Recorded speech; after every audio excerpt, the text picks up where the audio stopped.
Chapter 1324. Feng Ling saw that someone was approaching and quickly signaled for him to let go of her with her eyes. However, Li Nanheng refused to let go of her. CEO gave his company's big leader something behind his back. Although he has the right to talk about financing this time, he doesn't have enough power. If you want to please him, why don't you please me? After all, their company's big leader grew up with me. Doesn't that mean I have no chance of winning here? Feng Ling muttered to herself. Li Nanheng raised his brows slightly and smiled meaningfully. Do you think I'll snatch it from you? No, Feng Ling subconsciously retorted. Even if you don't snatch it, someone else will. In this situation, my chances of winning are not high. Whether your chances of winning are high or not depends on whether you understand or not. Li Nanheng's scorching palm pressed against her waist. His eyes were deeper than the night behind her. Instead of being obedient to someone like CEO, why don't you treat your old acquaintance better? Perhaps I can help you. Feng Ling's brows twitched. Li Nanheng, have you forgotten our agreement? Help me. Instead of making you panic after I win, why don't I let you win a small round first? At least your heart is still mine. Li Nanheng raised his brows and chuckled. You stood by the pool for a long time. Were you thinking about how to win in front of me? Actually, there's really no need to go through too much trouble. As long as you smile at me and kiss me, not to mention 1 billion, even 2 billion or 3 billion yuan will be transferred to your phone corporation's funding channel in minutes, the man said as he played with her long hair. And what I want is just you. Feng Ling turned her face away. The man raised his hand and turned her face around. Don't turn your head. I'm serious. Could it be that he also knew that he wasn't being serious just now? What? What do you plan to do about TMing? That's a branch of the phone corporation. Do you want to take it back? Yes. CEO and Feng Mingi have worked together for many years. The two of them must have known about this matter. I guessed so. How do you want to TMing back? The legal person behind TMing is still on the phone corporation side. If I want to take him in, he won't be able to stand. Let's see if I want to target him now. Feng Ling glanced at the people passing by. Li Nanheng pinched her face and said in a low voice as he released her, You don't like to be intimate with me in front of outsiders. I'll give you some face and go in first. It's very windy outside. In the banquet hall, Mr. Mike had just dealt with a wave of business friends who had come up to greet him. He then politely chatted with CEO for a while and had already gone to the special VIP lounge to rest. CEO still stayed behind to continue entertaining the guests. Without Mr. Mike around, the atmosphere in the banquet hall became much livelier. After all, when Senior Jia was around, Mr. Mike was the former mentor of many business celebrities. Earlier, everyone had been a little restrained, but now, they were more open. They danced, drank, and talked about things. The socialites who had taken the opportunity to surround Li Nanheng stood by the side and whispered to each other from time to time. They found it unbelievable that Li Nanheng was actually engaged. However, thinking about it, there was nothing wrong with it. The Li family had always been cautious and never revealed their family affairs to the public. Li Nanheng had just taken over the family business. With his current age, it wasn't strange for him to be engaged. Perhaps he had been engaged before he took over the Li Corporation. But why did they vaguely remember that a few years ago, they seemed to have heard about the marriage between the Li Corporation and the Phone Corporation? At that time, the media seemed to have spread it for a few days, but then the news disappeared into thin air. Back then, the second miss of the Feng family was still missing, right? She didn't return to the Feng family, did she? Could it be that there was something wrong with the news back then? Or was there some inside story between the two families? Li Nanheng was intercepted halfway to discuss something, and Feng Ling did not follow him. Although Li Nanheng gave her a look to ask her to follow, she chose to pick up a glass of red wine and raise it to him from afar. She had no intention of being tied to him. Li Nanheng's face darkened and he was about to come over, but at this moment, Feng Ling felt a small figure flash past her legs. From the corner of her eyes, she suddenly saw a very small boy crawling out from under the table by the side. He then struggled to get up from the ground and walked unsteadily to the table, reaching out to grab the cake on it. However, there were still many wine glasses and red wine on the table. The child reached out to grab the tablecloth. If he continued to grab it, the tablecloth would be pulled down, and the cake and wine glasses on it would fall all over the child.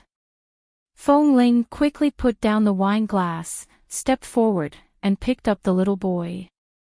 Li Nanheng's footsteps paused when he saw a child suddenly appear in her arms. For some reason, the scene of Feng Ling holding the child in front of him did not feel strange at all. The woman who had always been as cold to him as possible was holding the child with a very gentle gaze. "What do you want to eat? Auntie will help you get it. Don't take it yourself. It's easy to hurt yourself." As Feng Ling spoke, she tapped the tip of the beautiful little boy's nose. At the same time, she looked around. She didn't know who brought this child here. Why didn't she see his parents? Just as she turned around, she suddenly saw a familiar figure flash past, but the figure left in a hurry. Feng Ling's expression faltered. Wenlicheng. She suddenly looked at the child in her arms with his round eyes. This child looked to be a little more than 2 years old. His neatly trimmed and cute mushroom hair was pressed softly against his forehead. At the same time, he was trying his best to stretch his neck in the direction of the cakes on the table beside him, mumbling, "Cakes. Don't want cakes, this child." Feng Ling stared at his face in surprise. His eyes were very similar to Wenlicheng's. They were big and bright, but there was something between his brows that made him look like Dr. Wen. Li Nanheng had already approached. Looking at the child in her arms, he was not surprised. He only said, "I didn't expect you to like children." Feng Ling. "I saw that he almost pulled the tablecloth off just now, so I picked him up." Li Nanheng did not say much. He glanced at the little thing in her arms, picked up a small triangular cake from the long table beside him, and handed it over. Looking at the little boy whose eyes lit up because the cake was delivered to his mouth, he raised his eyebrows and asked mildly, "Do you want to eat it?" Chapter 13:25. The little boy nodded with a smile. He looked extremely good-looking when he smiled. "Eat. Momo wants to eat. What's your name?" Li Nanheng did not immediately hand the cake to him but raised his eyebrows and asked. Feng Ling frowned. "Li Nanheng, don't look so cold. This child looks very young. He might not understand what you're asking. He's 2 years old." "He can understand," Li Nanheng said lightly. "He should be able to understand the simplest expression." How did he know this child was 2 years old? Feng Ling did not speak. She held the child and looked at his face. "Can you understand what uncle is asking you?" The little boy looked at the cake and then at Li Nanheng. He suddenly grinned, revealing a few white and cute little teeth. "Momo. Momo." Feng Ling had heard him talking about Momo earlier and immediately touched his head. What a cute and obedient child. Where are your parents? Although she was somewhat suspicious of the figure outside who had suddenly left, she did not dare to believe it. Wenlicheng and Dr. Wen, they hadn't seen each other for a long time. It was impossible for a child to suddenly appear. What happened between the two of them 2 to 3 years ago? Did your mother bring you here? Li Nanheng asked again. The little boy had already answered his name. Seeing that he was still unwilling to give him the cake, he pursed his lips and turned to Feng Ling pleadingly. Sister. Momo wants cake. Uncle won't give it. Li Nanheng's expression instantly darkened. I'm an uncle. Is she my sister? Feng Ling reached out and snatched the cake from his hand. Why are you making things difficult for a child? He's already 30 years old. If he doesn't call you uncle, should he call you brother? If he really calls you brother, don't you feel embarrassed to answer? Li Nanheng, Feng Ling gave the cake to the little boy and had just placed him on a small sofa by the side so that he could eat in peace. At this moment, the phone in her pocket vibrated. She took out her phone and took a look. It was a message from Wen Liqing, whom she had not seen or contacted for a long time. How did Wen Liqing know her new number? He's called Wen Shumo. He's my son. He's 2 years old and 1 month old. He eats everything and is not picky. I really had no choice but to bring the child over when I knew you would be here tonight. However, it's not convenient for me to show myself. I'll explain it to you when I come back. Sorry to trouble you. Feng Ling, I have an urgent matter to attend to and need to leave America. Reading this message, Feng Ling turned to look at the little guy who had smeared the cream on the cake all over his face in the blink of an eye. Is he really Wen Liqing's child? Was he really 2 years old? She put down her phone and turned to look at Li Nanheng, who was also looking at the child. Do you know about Wen Liqing? I don't know much, but the Wen family and the Li family have always been in frequent contact. I've heard about the Wen siblings in recent years, Li Nanheng said lightly. Li Nanheng said indifferently, after Wen Liqing became pregnant, she hid and gave birth to the child, but there seems to be something wrong with the Wen family. She has been avoiding Wen Linhan and taking care of the child alone. Today, she suddenly sent the child here and specially handed it to you, but she didn't show up. There must be something beyond her control. So this child is really Wen Liqing and Dr. Wen's. With this appearance, I can't think of a third person. Didn't you already have the answer just now? Li Nanheng's cold brows moved. But Wen Liqing probably really has no choice. Otherwise, why would she hand the child over to you? Feng Ling glanced at him strangely. What do you mean, otherwise, why would she hand the child over to me? Do you know how to take care of a child? Why not? If it really doesn't work, I'll send him to the Feng family. Since she rarely begged me, I can't really send this child to Dr. Wen, Feng Ling said and looked at the little guy who was covered in cream. Although she said it was easy, in fact, she had never taken care of a child before, nor had she interacted with a child much. Feng Ling really didn't know what to do. But the child had already been sent over. She couldn't push him out. It's not a good idea to send him back to the Feng family. Wen Linhan can easily find the whereabouts of this child. What the hell happened? Hasn't Wen Liqing always liked her brother? Now that she has a child, why is she so desperately avoiding him? She doesn't even allow him to see the child? Li Nanheng only raised his eyebrows and looked at her. I don't have a fixed residence in Washington, but I can temporarily settle the child in a joint venture hotel of the Li Corporation. Without my permission, no one can approach. You can come and take care of him at any time. I can also ensure that his whereabouts are hidden. Feng Ling had just turned to sit by the sofa and rubbed little Momo's head. Hearing Li Nanheng's words, she did not look up at him, but at the same time, she said calmly, "Your idea is indeed not bad. 2 birds with 1 stone. Even I have to live at your place. Aren't I helping you think of a way?" Li Nanheng boasted shamelessly. Feng Ling couldn't be bothered with him. She asked a passing waiter for 2 wet tissues and helped little Momo wipe the cream on his body and mouth. This child did not cry even though he couldn't find his mother. He even called her sister sweetly. Wenlicheng had probably said something to this child before he came in. This child was quite obedient by her side. Since Wenlicheng didn't want Wen Linhan to find this child, unlike New York and Los Angeles, she didn't have any special rights. Li Nanheng's place was indeed the best place to go. You go out to work during the day. When you're busy, I can arrange for bodyguards and servants to take care of him. My people will keep their mouths shut. Li Nanheng's eyes darkened. There was no one else in his eyes, nor was there any child. There was only Feng Ling, who was sitting by the sofa with some hesitation in her eyes. It was time to draw in the net. If he didn't draw in the net, she would really be used to running away. He wouldn't be able to catch her. Promise you'll get a room for him alone, not in your own room, Feng Ling said slowly.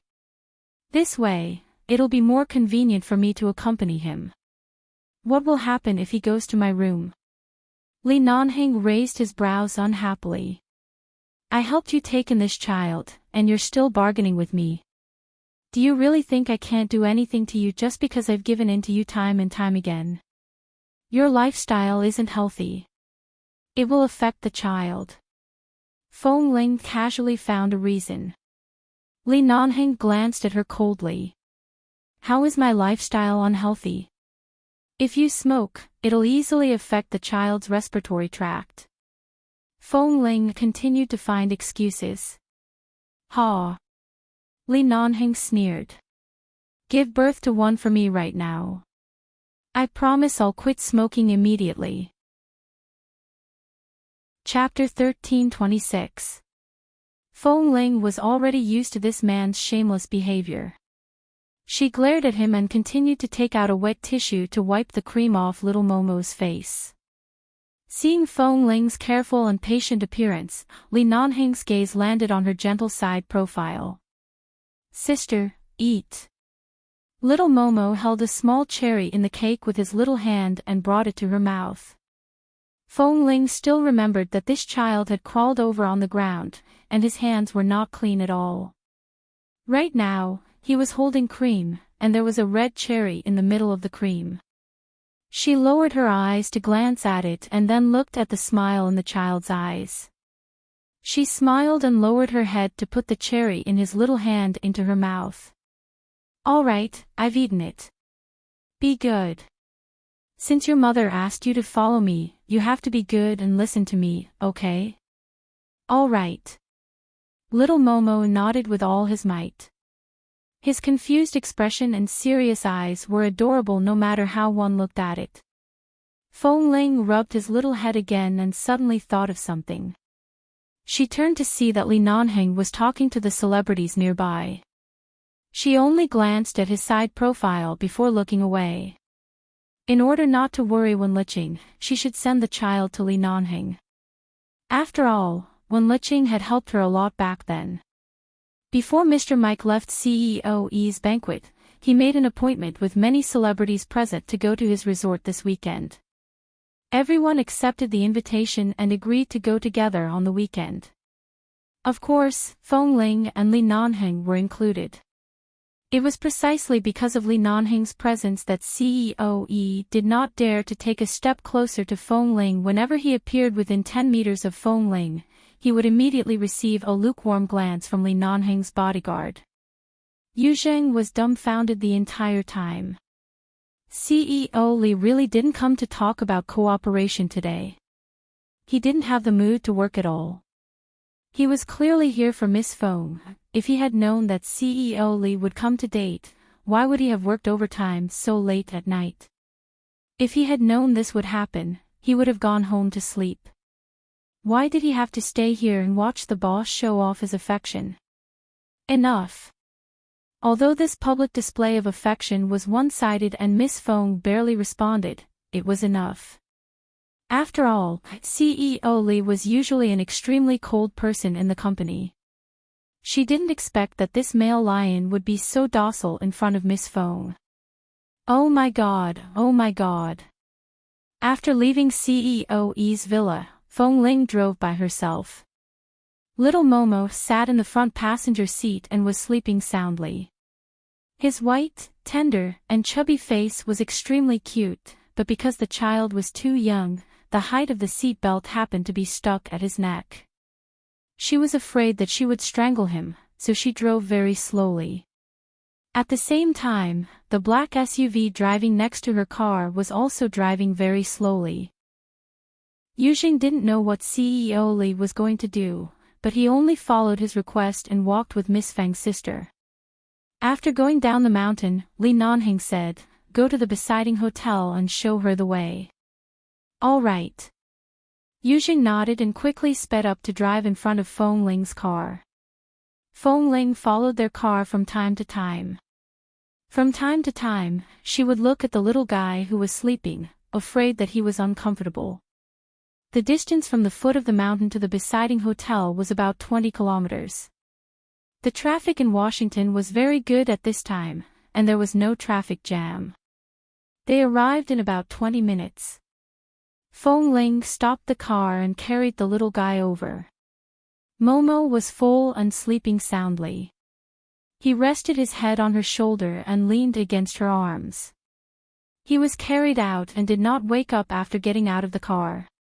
When Yujing got out of the car, he saw that Feng Ling had actually brought the child back. CEO Li seemed to know about it. He stood by the side and did not dare to ask. However, seeing that the child had fallen asleep, he took off his coat and handed it over. "Miss Feng, children are afraid of the wind when they sleep. Put my coat on him." Feng Ling took it and thanked him. Then she turned to look at Li Nanheng, who had already gotten out of the car. The man closed the car door and was about to take a cigarette out of habit. When he turned back to meet Feng Ling's gaze, his hand paused in his pocket. He then calmly glanced at Yujing. "Go to the top floor and get a room. Arrange for some people to go over and let the child stay there. Then find someone to take care of him."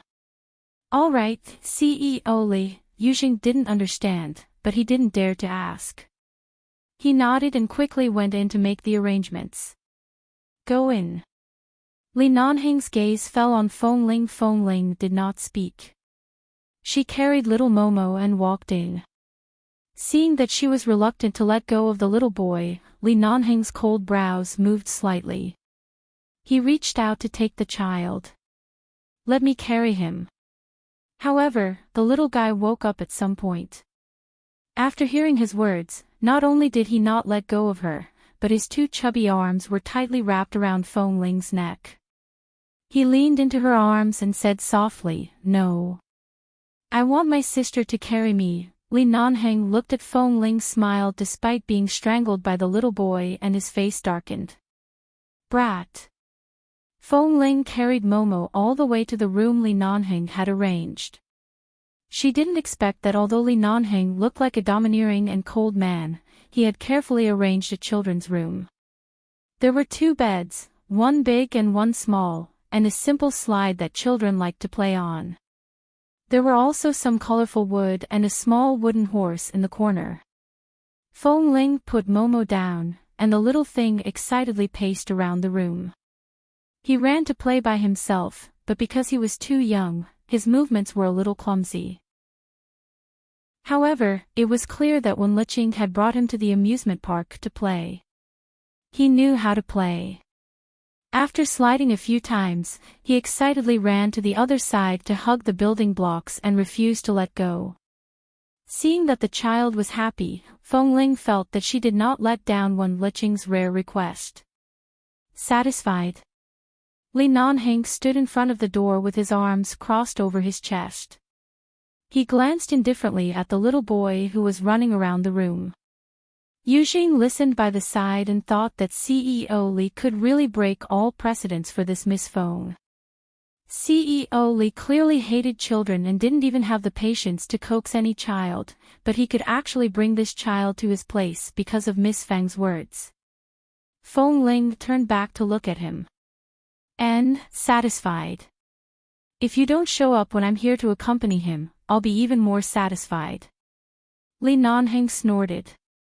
"Burn the bridge after crossing the river. Dream on." Chapter 13:27. She knew that he wouldn't do as she wished, so Feng Ling didn't waste any more time talking to him. She looked at little Momo and took a photo of the child playing happily. She lowered her head and fiddled with her phone before sending the photo to Wenlicheng. After sending it for a few minutes, she didn't receive a reply. Guessing that Wenlicheng probably didn't have time to look at her phone, Feng Ling put down her phone and continued to look at little Momo with a smile. It was already late at night when she returned from the banquet at the villa. It was almost 11 o'clock at night. After playing for a while, little Momo fell asleep on the wooden horse again. He didn't even take a shower. Feng Ling originally wanted to wake him up and help him take a shower before sleeping, but when she leaned over and saw the child's cute chubby face when he was sleeping, she saw that he looked very similar to Dr. Wen and Wenlicheng. She gradually retracted her hand that had just reached out to pat him awake. Instead, she picked up the child and placed him on the soft bed. She covered him with the blanket and sat on the bed to watch the little guy sleeping soundly. For some reason, her heart felt warm and comfortable. The world of children was so good. After watching for a while, Feng Ling stood up.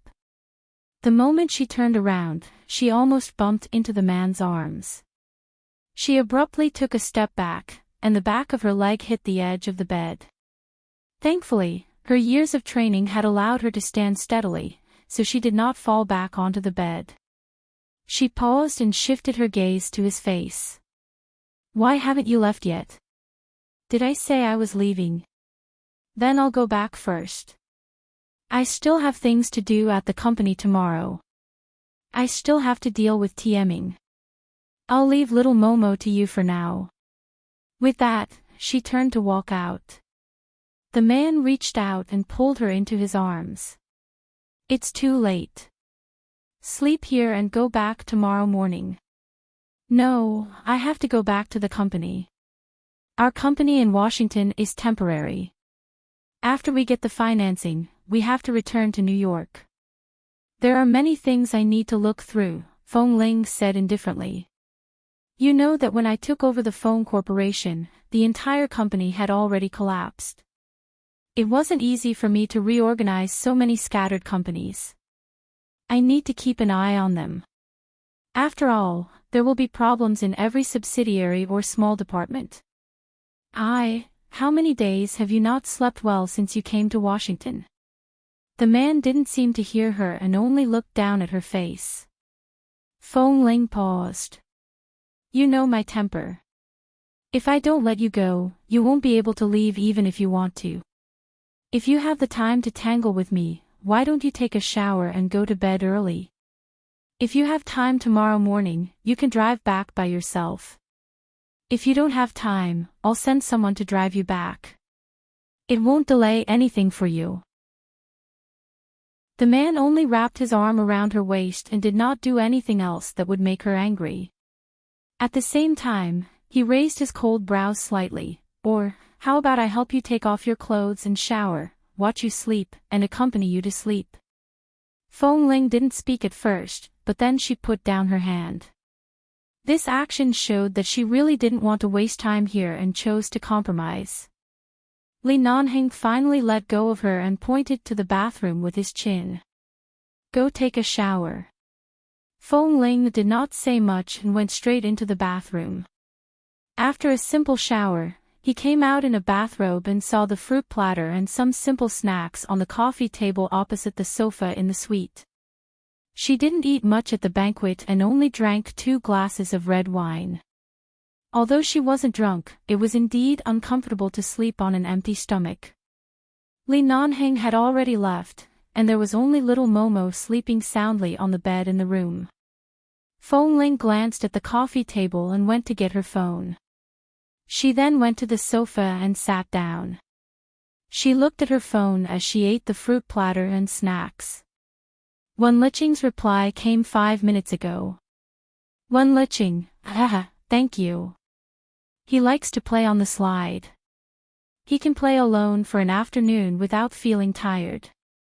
If you're especially busy, you can let him play by himself. He won't disturb you. Feng Ling smiled and replied, "It's okay. I'm not afraid of being disturbed. When I'm really busy, I'll leave it to someone else to take care of him. Anyway, don't worry." Wen Liqing did not reply. Feng Ling put down her phone and continued to eat. There were 2 flavors of cake on the snack plate. One was the blueberry flavor that she always liked, and the other was the milk yellow flavor, which she suddenly fell in love with in the year she was in England. Li Nanheng actually knew about this. Feng Ling looked at the time as she ate the cake. It was getting late. She still had to return to the company tomorrow. After eating a few bites, she turned to brush her teeth and climbed into bed to hug little Momo to sleep. The child had a scent that adults did not have. It was very, very faint, but it made one feel inexplicably drowsy. It was as though the entire world had softened because of the child's breathing, and her heart had softened as well. The next morning, Feng Ling drove back to the company. As soon as she arrived at the company, she felt that something was wrong. There weren't many people who came to Washington with her, but almost everyone's faces were gloomy, as though something unpleasant had happened. When she walked into the office, she suddenly saw the LCD screen hanging above the office. In front of the Phone Corporation's headquarters in New York, there were live broadcast cars from various television stations surrounding the entire road. More and more people were watching the show.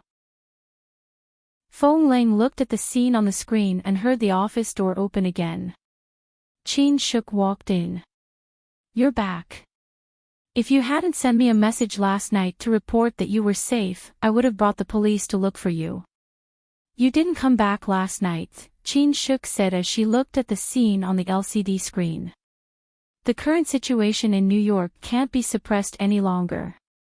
After we came to Washington, I don't know who started a rumor in the company that the Phone Corporation is being targeted by the American financial circle. They probably can't continue operating. They also said that the company is going to lay off a large number of people. In addition, the order has been withdrawn and the stock matter. Right now, all the employees in the company are in danger. Some people have been incited to say that they want to." Hearing the hesitation in Qin Shuk's words, Feng Ling's brows twitched. "Want what?" "Continue." Needless to say, this news must have been caused by Feng Ming. Was he so afraid of being taken back by the Phone Corporation that he wanted to destroy the Phone Corporation first? It was indeed a good move to shake the morale of the employees.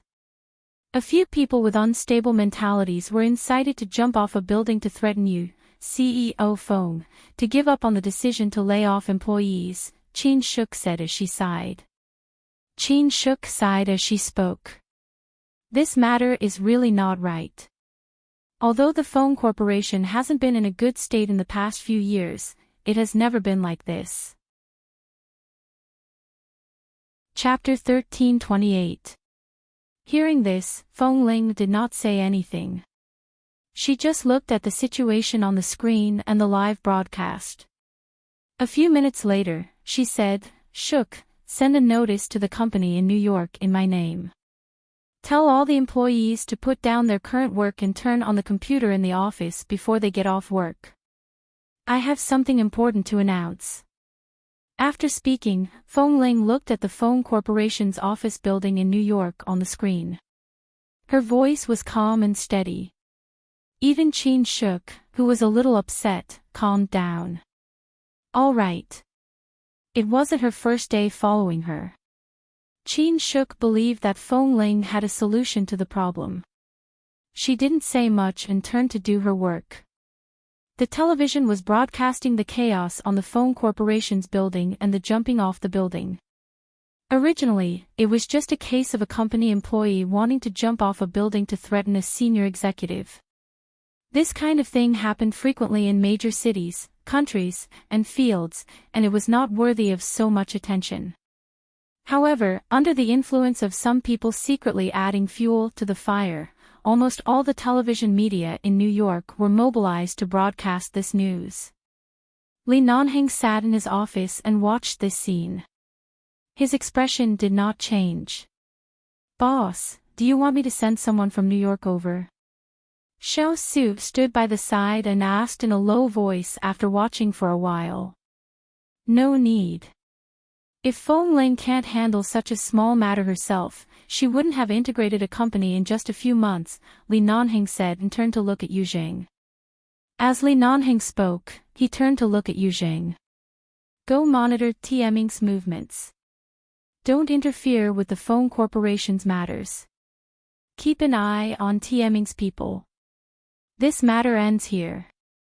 Don't let them have any chance to interfere." Yu Zheng nodded and left. Feng Mingyi really doesn't take Feng Ling seriously. He wants to use this method to force her to destroy the Feng Corporation. Since he wants to make the Feng Corporation his own, isn't this stupid method hurting the enemy by 1,000 and hurting himself by 800? Xiao Su muttered. Li Nanheng didn't speak anymore. He just watched the television broadcast.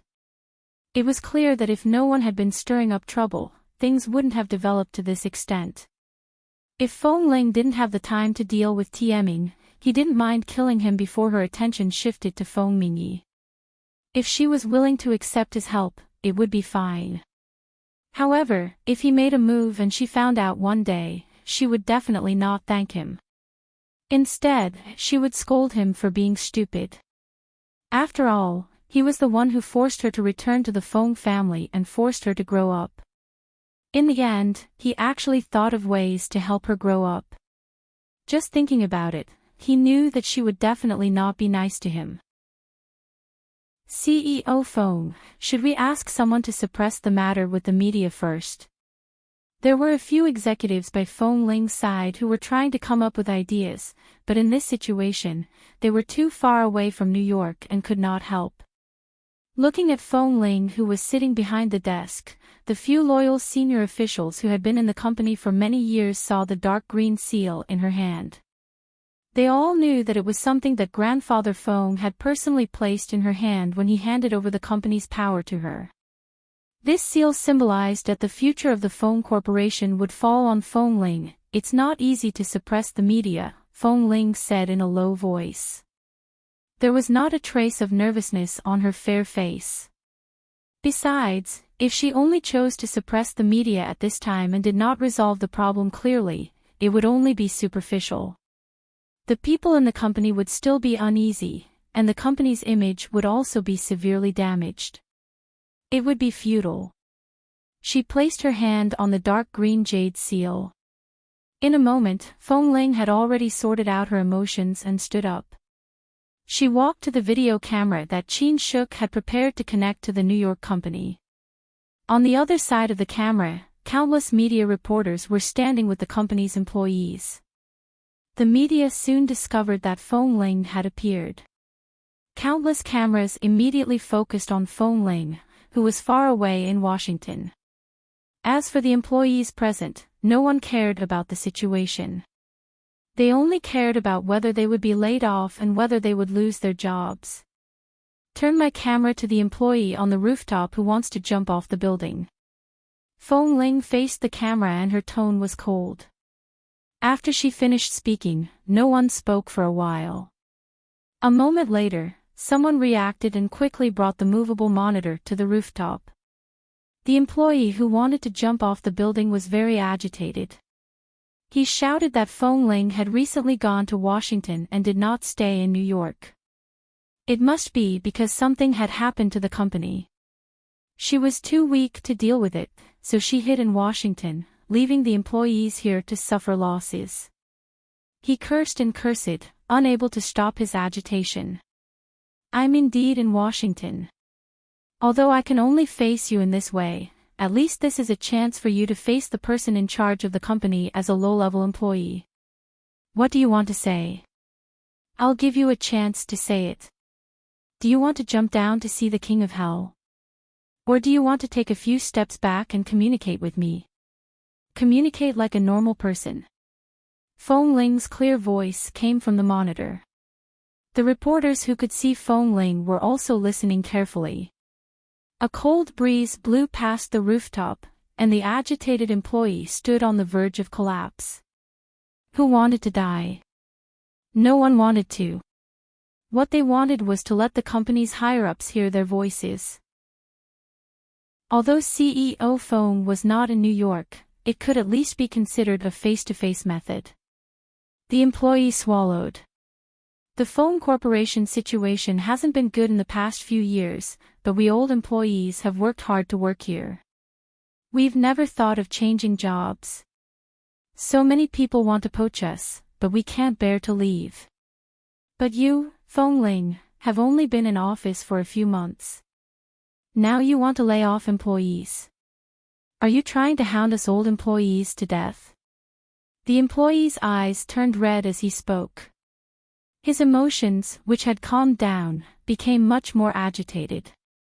When did I say I wanted to lay off employees? Fong Ling's expression was indifferent. The employee on the rooftop was startled. Fong Ling was very calm. Every word of hers was filled with calmness and sharpness. From the top management of the company to all the employees of the company, have you ever heard me mention the word layoff? I'm very curious who spread this rumor. You know that the phone corporation has been in a bad state for the past few years, but now the company has been going downhill. When it fell to the bottom, it didn't even think of laying off employees. Now that it's rising and needs a lot of manpower, would I lay off employees? Chapter 1329. But the company's supervisors are also saying that the company is being targeted. It's a difficult thing to be targeted when you're on the rise. Everyone says that we can't hold on any longer. The employees on the rooftop tightly gripped the railings at the edge of the rooftop. Hearing this, Fong Ling coldly looked at the life-saving railing in his hand. I'm the CEO of the company. If I say I won't lay off the employees, I won't lay off the employees. Do the rumors they spread count, or do my words count? Fong Ling's voice was strong and clear. The employee on the rooftop knew that the camera was aimed at her. Her words were not only for him, but also for the thousands of employees of the company to see, so of course they counted. The restless employees in the other offices finally calmed down and believed that it was indeed just a rumor. You also know that the company is now being targeted. So this so-called targeting, in addition to blocking the various projects, is it possible that there is a psychological attack? Fong Ling said indifferently, although the rumors are small, they are fearsome. When all the employees of a company are in a state of panic and can't even carry out their normal work, how can they have the capital to turn the tables? I'm afraid they won't even be able to maintain the most basic business. The other party is the one who will really collapse. Will really lose completely. Fong Ling said coldly, now, I promise in front of all the employees of the company that I won't lay off anyone. In the future, if you hear any trouble, just call my private number to report it. If there are any problems, I'll use this method to explain to everyone. Rumors can not only destroy a person, but also a company. Most of you are old employees of the phone corporation. I believe that you pay more attention to your relationship with the company than a newcomer like me. Don't let these rumors destroy everyone's mentality at work. Now, maintain your original state and wait for me to return. In the end, Fong Ling's tone gradually softened, and her words were no longer as sharp. However, the old employees were filled with emotions. That's right. They had been in the phone corporation for many years, and their feelings for this place were too deep. At this moment, the staff on the rooftop nodded submissively and could only wipe their tears with emotion. They were no longer in the mood to seek death. It's just a small rumor crisis, but it has alarmed all the major media in New York. It's really my fault for causing everyone to panic like this. The responsibility is also mine. It's my responsibility. I solemnly declare that as long as I'm here, the phone corporation will not collapse, and I won't let you lose your jobs. In just a few words, Feng Ling had already instilled in everyone the idea that as long as she was there, they would definitely be able to keep their jobs. After she took over the company, although most of the employees accepted this new president, many of the old people actually didn't take this young man seriously.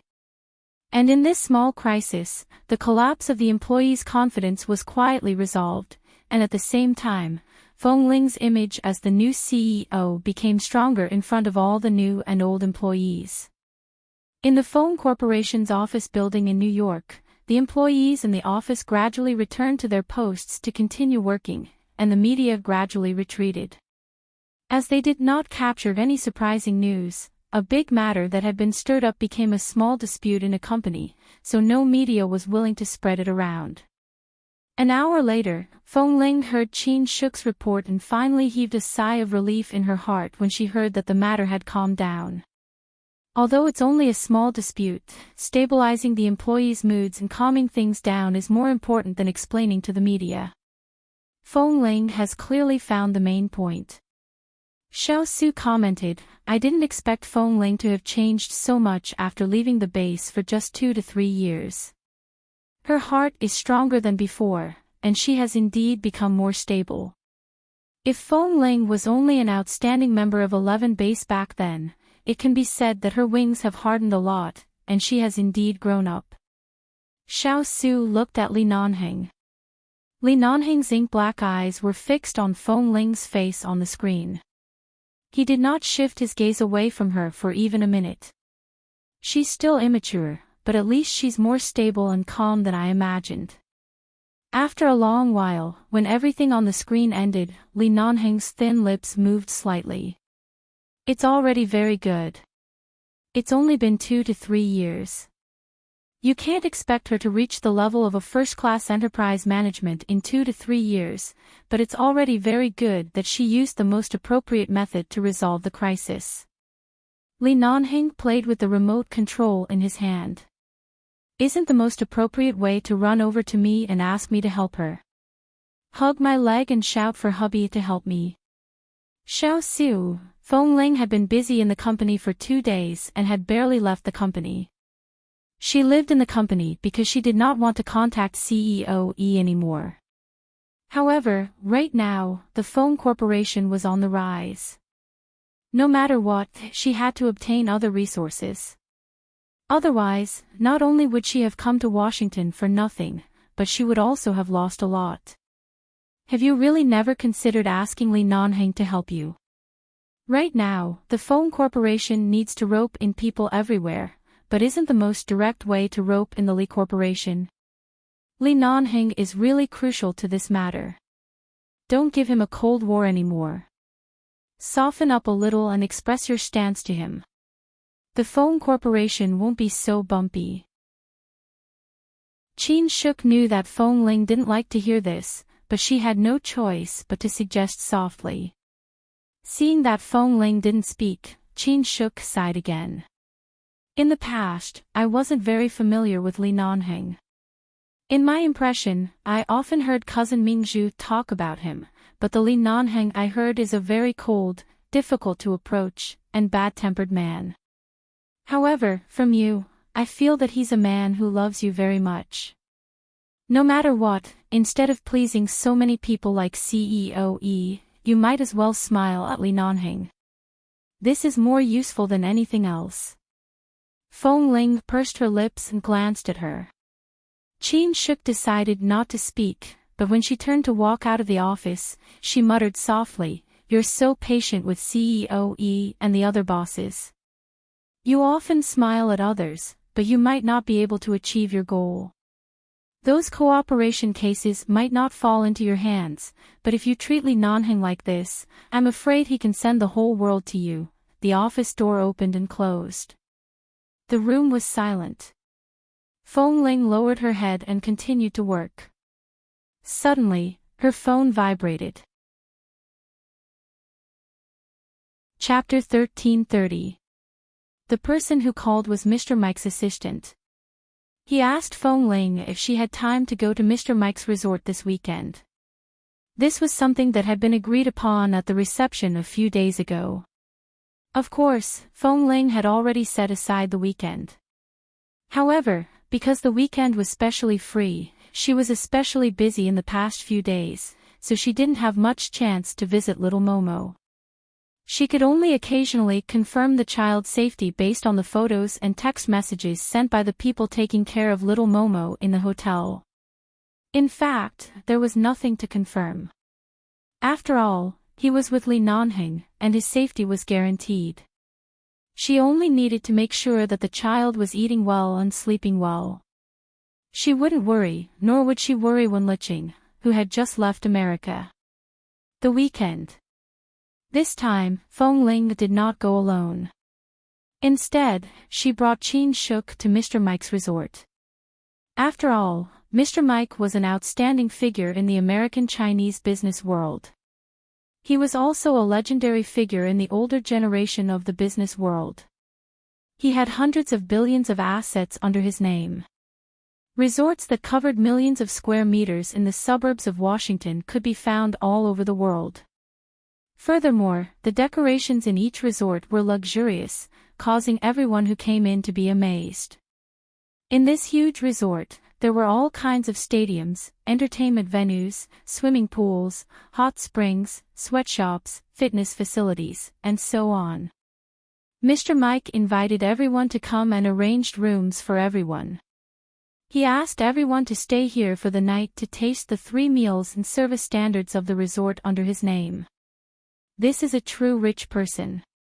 Qin Shuk walked beside Feng Ling, and the two of them retreated from the crowd in front of them. She whispered to Feng Ling, "I heard that Mr. Mike's assets have long surpassed Bill Gates, but he has never announced his assets to the public. Although he is famous in the business world, because he is too low-key, he has always been an invisible tycoon that everyone in the industry knows about. If it's the world capital, I think Mr. Mike is more qualified. Look here, this taste, this vision, and the one in front, it looks like a building decoration, but it's actually a statue of a severed arm from ancient Rome in the 80s. This kind of statue is enough to support a company that is about to go public, not to mention here. Look, there are so many of them. Many of them are from the last century. This is only the villa district in Washington. There will probably be many villas in other places. This shows that Mr. Mike is really super rich. This shows that Mr. Mike is really super rich." Feng Ling did not know much about these things, but Qin Shuk had studied abroad and had seen and heard a lot. Feng Ling only knew about these things after hearing them. She turned to look at the ancient Roman statue and asked softly, "Is it so expensive?" "Of course, a statue from the 80s. Do you think this is a joke?" Qin Shuk smacked her lips as she spoke. But then again, with the Feng Corporation's current reputation and situation, it's really an honor to be invited by Mr. Mike. This time, Feng Ling did not say anything. She only glanced at Mr. Mike, who was chatting and laughing with the people around him.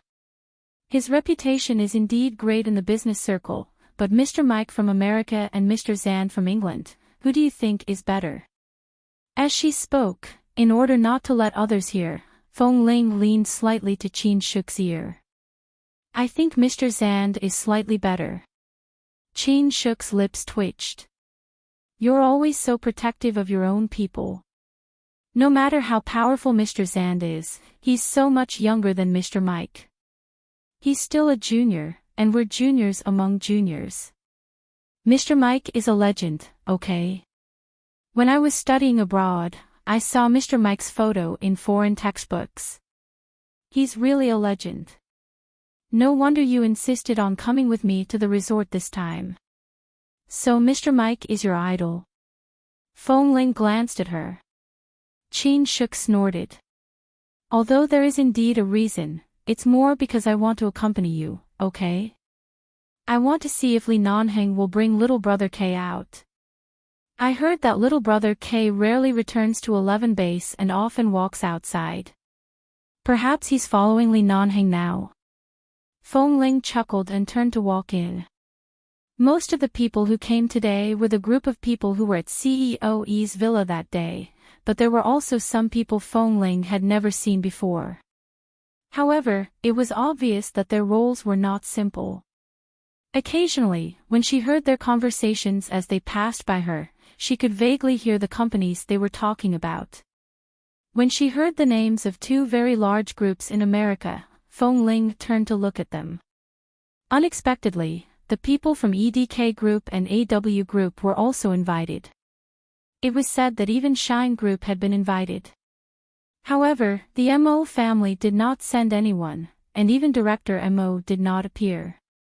Almost all of the leaders of the top companies in the American Chinese community had arrived. It could be seen that Mr. Mike's strength could not be underestimated. What was the saying again? If you wanted to gain a foothold in a place, you had to pay respect to the doc first. Mr. Mike was this doc. However, although the old man accepted the initiative and fawning of so many people, he did not seem to pay much attention to this. For example, Feng Ling had not appeared in front of the old man before, nor had she greeted him. She was not like some of the female CEOs present who had been chatting with the old man with a smile and trembling. However, the old man did not seem to be affected by this. Feng Ling, who had not even smiled, was also included. She toured the resort. Every few steps, she could see various extravagant garden designs, as well as various souvenirs and ornaments worth over 100 million yuan. After walking for a long time, she walked into the front hall. Feng Ling stood at the back and did not squeeze forward, but she could hear Mr. Mike's voice coming from the microphone. His voice was old but powerful, and his opening remarks were exciting. When Feng Ling turned to look at the old man again, she accidentally met the ink-black eyes of the man sitting at the end of the seat. She paused and looked at Li Nanheng for a few seconds. She saw that the man, who was originally cold and indifferent to everything around him, seemed to have a faint smile in his eyes. If you smile at Li Nanheng like this, I'm afraid he can send the whole world to you. Qin Shuk's words suddenly reverberated in his ears. Feng Ling abruptly retracted her gaze, but even if she did not look at him, she could feel that the man did not withdraw his gaze through the crowd. Chapter 1331. Everything was peaceful in the resort, but Feng Ling vaguely felt that something was amiss. Li Nanheng was used to holding a cigarette in his right hand and holding a cigarette in his right hand. Earlier, after coming out of the stadium, everyone was about to return to their rooms to change into light clothes so that they could relax here comfortably. She accidentally turned her head and saw that he was holding a cigarette in his left hand while his right hand was by his side.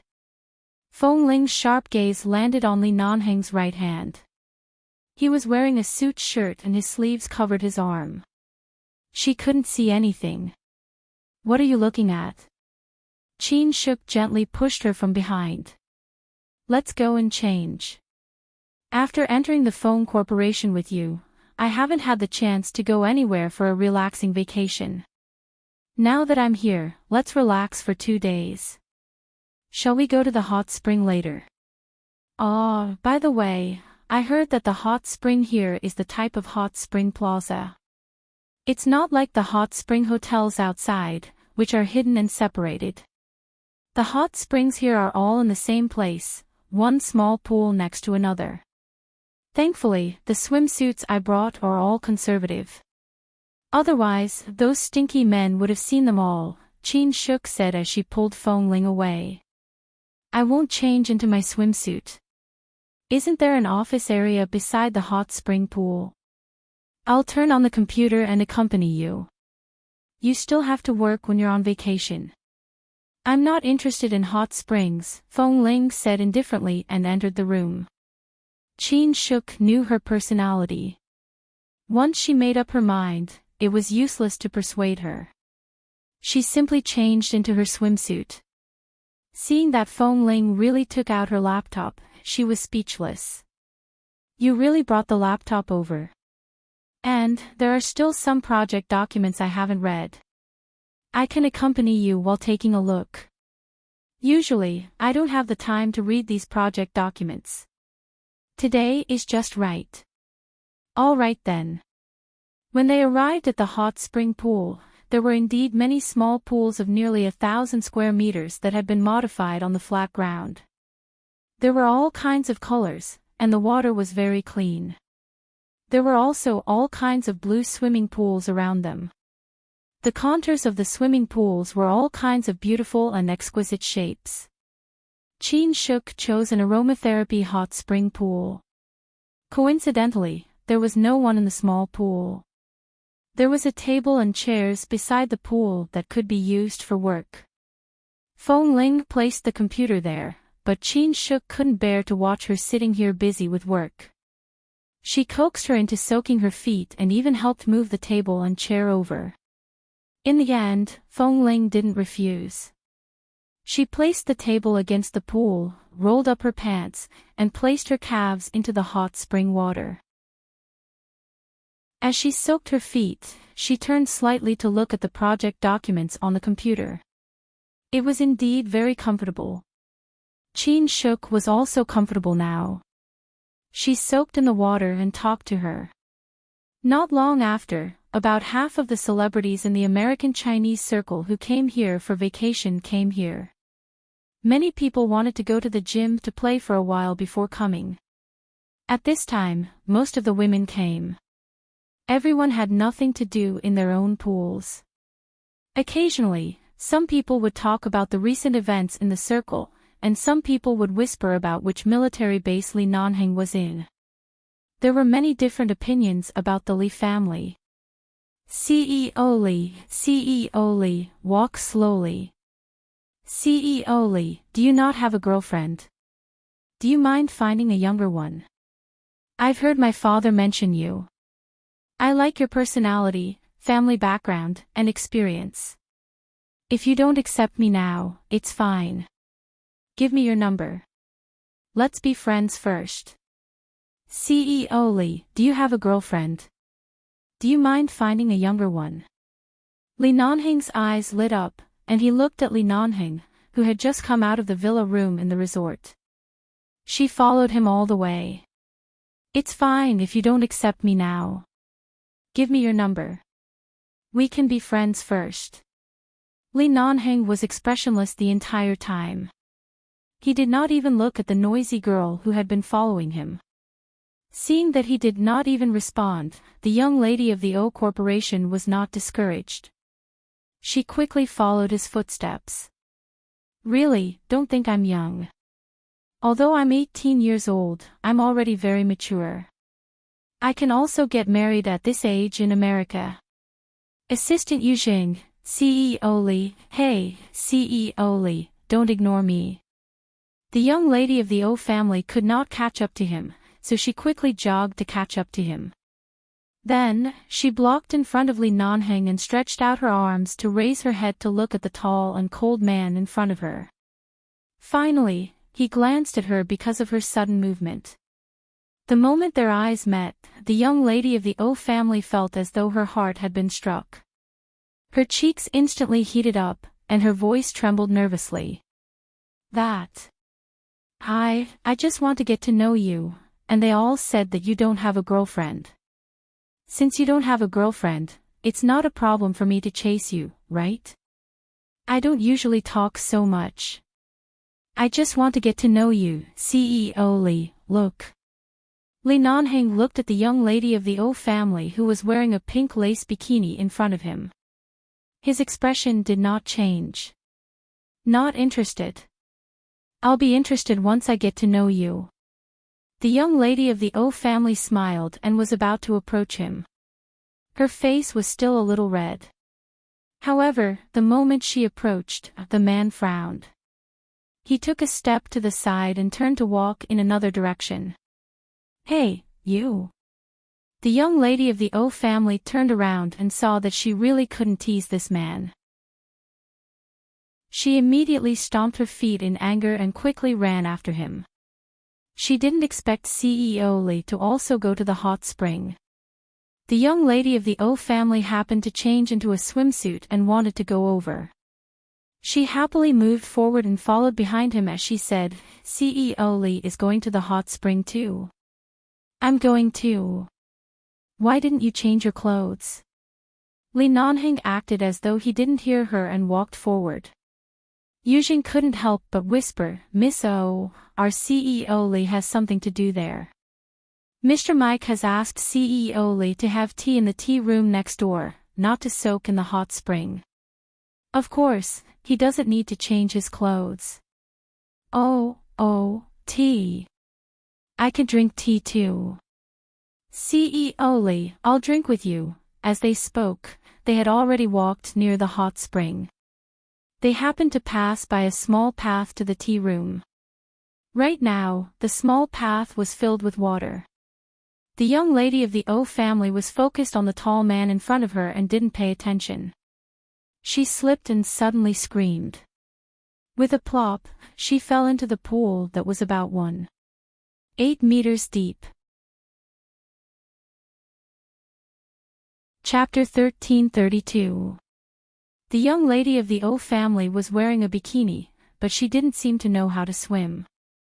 She struggled desperately in the pool and cried for help. Yujing looked back and estimated that she was only a little more than 1.6 meters tall. There was indeed a possibility of drowning in this deep pool. He quickly called out to Li Nanheng, CEO Li. Hearing this, Li Nanheng turned back and saw the person who was struggling in the pool but did not sink for a long time. He did not speak. At this time, other people who were nearby had already surrounded them. They immediately shouted, isn't this the young lady of the O family? How did she fall into the pool? Quickly save her. Yes, hurry up and save her. There were a lot of onlookers. Most of them knew how to swim, but they kept shouting for others to save her, especially a young man who was shouting very loudly. He kept shouting, Miss O doesn't know how to swim. Hurry up and save her.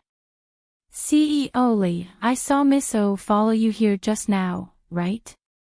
Hurry up and save her. Li Nanheng replied expressionlessly. He glanced coldly at the person who was gradually sinking in the pool and signaled the young man who had just spoken to go down and save her. Seeing that CEO Lee was really unmoved, the young man looked at the pool again and was about to jump in. Fortunately, at this moment, the manager of the resort's swimming pool area came over. When he saw the situation, he jumped down and pulled her out of the pool. The young lady of the O family was placed flat on the platform by the pool. A group of people surrounded her. The young man was afraid that she would reveal something because she was wearing so little, so he quickly pulled a towel over and covered her body. Then he patted her face and shouted, wake up, what should we do? CEO Lee, Miss O did follow you here just now, didn't she? Why did she suddenly fall into the water? The young man turned around and suddenly asked anxiously. Li Nanheng glanced at him coldly. I was in a hurry here. You could even notice that she was following me. The young man's expression froze for a moment. He couldn't stand Li Nanheng's cold and sharp gaze that seemed to see through everything. He quickly retracted his gaze and continued to pat the unconscious young lady of the O family. What should we do?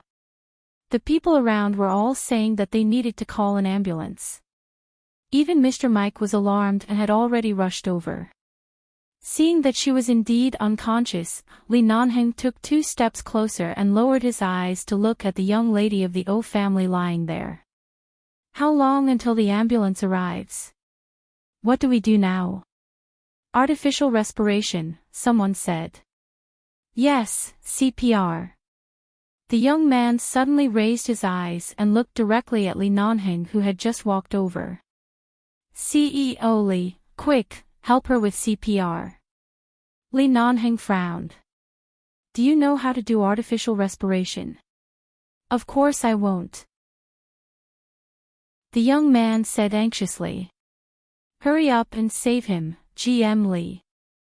Oh, I won't either. Yuzheng almost laughed out loud.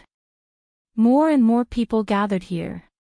Li Nanheng glanced at the young lady of the O family who was lying there and said without changing his expression, I remember that CEO Qin is a famous swimming enthusiast in the circle. He must be quite proficient in artificial respiration. Let CEO Qin do it. The young man turned to look.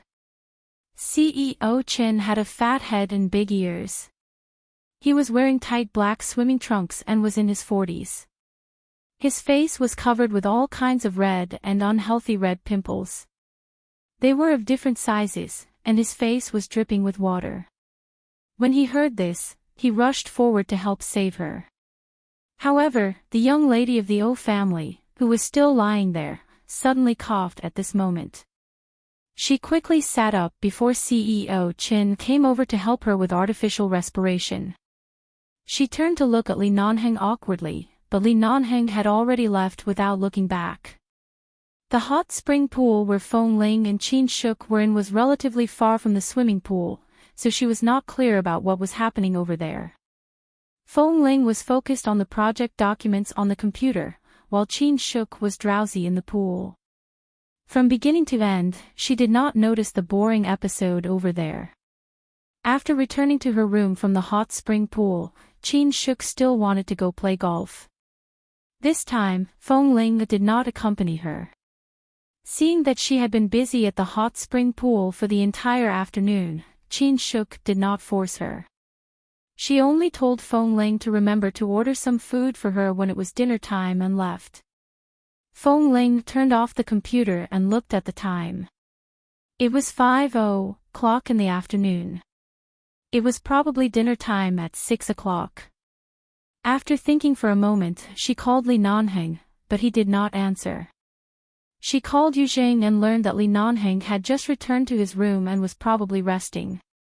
After confirming that Li Nanheng was in his room, Feng Ling got up and walked out. Mr. Mike's resort was very big. It took more than 10 minutes to walk from her resort villa to Li Nanheng's villa. After entering, Yuzheng saw her and quickly greeted her politely. Miss Feng. Is he still in the room? Yes, but CEO Li just said he wanted to rest. Are you looking for him, Miss Feng? Feng Ling nodded but did not explain. Yuzheng was about to say something when he suddenly saw that she was holding a box of medicine in her hand. He immediately shut his mouth. He didn't expect that this Miss Feng, who usually looked cold and unapproachable, was quite observant. She could actually see that CEO Li's arm was injured. Do you have a room card? Feng Ling asked. Oh, yes. After all, Yuzheng had personally seen how much CEO Li cared about Feng Ling. If it was anyone else, he definitely wouldn't dare to hand over the room card, but if it was Miss Feng, of course, it was a different story. After receiving the room card from Yuzheng, Feng Ling thanked him and went to Li Nanheng's room. She gently knocked on the door twice, but no one responded. She swiped the card and went in. After entering, she heard the sound of water splashing from the bathroom. Feng Ling turned her gaze over and saw that although there was the sound of water, the bathroom door was open. As soon as she walked over, she saw the man standing inside, who was using his left hand to change his shirt with some difficulty. The shirt he had just changed into was stained with blood and was being washed underwater. He had just put on his new shirt, but because his left hand was not convenient, he had not buttoned it up. Suddenly hearing her approaching footsteps, the man in the bathroom abruptly raised his eyes and met her gaze. As expected, he hadn't used his right hand today because his arm was injured. Feng Ling walked over with the medicine.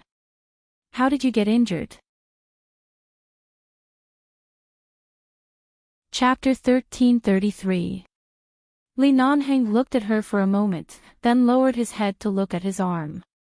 He gently moved it twice, silently indicating that the injury was not serious. It's okay. It's not a big problem. It's just a superficial wound.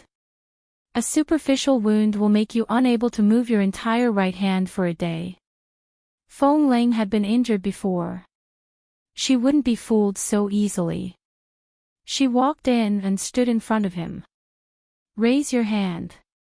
Let me take a look. Li Nanheng lowered his eyes to look at the woman who had already approached.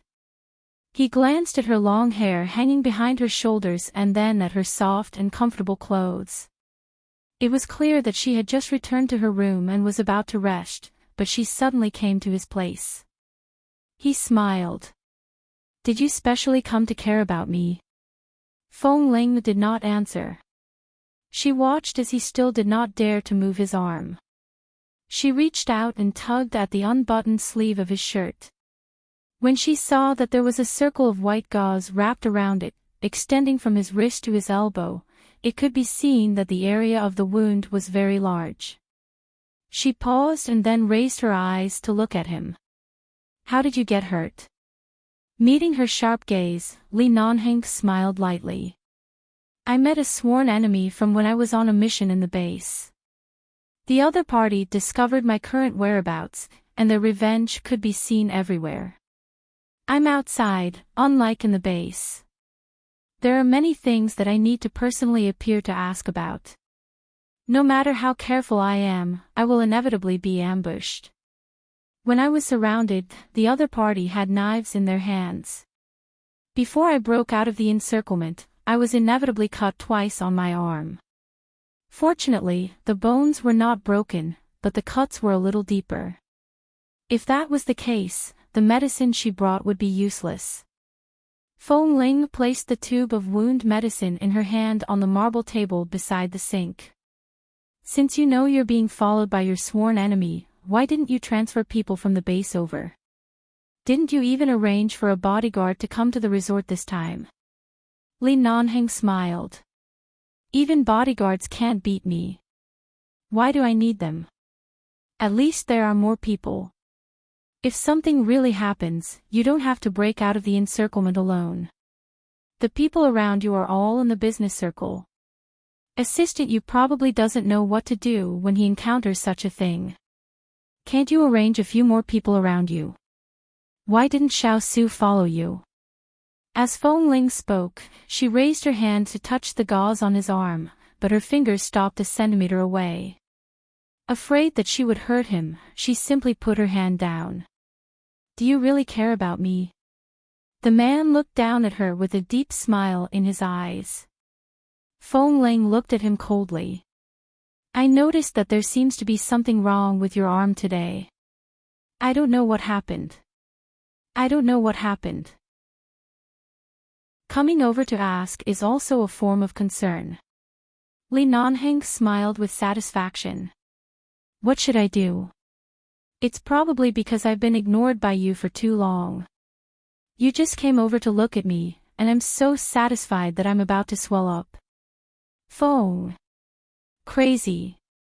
Now that she had seen it, she knew what kind of injury it was and how it was injured. There was nothing to doubt. This kind of simple medicine was useless. She should just leave and go back to her room. Now that she had seen it, she knew what kind of injury it was and how it was injured. Aren't you afraid that the wound will get infected? She said in a muffled voice. Did you bring medicine and gauze over? I'll help you deal with it. Didn't you change the medicine on your arm when you came? It's still wet. Aren't you afraid that the wound will get infected? She said in a muffled voice. Did you bring medicine and gauze over? I'll help you deal with it. Li Nanheng looked down at her and did not speak. Feng Ling looked up at him. I'm talking to you, Li Nanheng. Yes, I brought it, but I'll call you Jingyin. Don't reach out. Li Nanheng smiled. He was still smiling. Feng Ling rolled her eyes at him and did not waste any more time talking to him. She turned to look for Yu Jing and asked for 2 kinds of medicine and gauze from him before returning. Seeing that the man was still standing in the bathroom, she wanted to call him out, but thinking that it was convenient to wash there, she walked into the bathroom, placed the things aside, and gestured for him to raise his hand. Li Nanheng looked at her for a while and did not resist. He raised his arm and handed it to her. Afraid of hurting him, she carefully untied the gauze. As she untied it, she saw that more and more blood seeped out.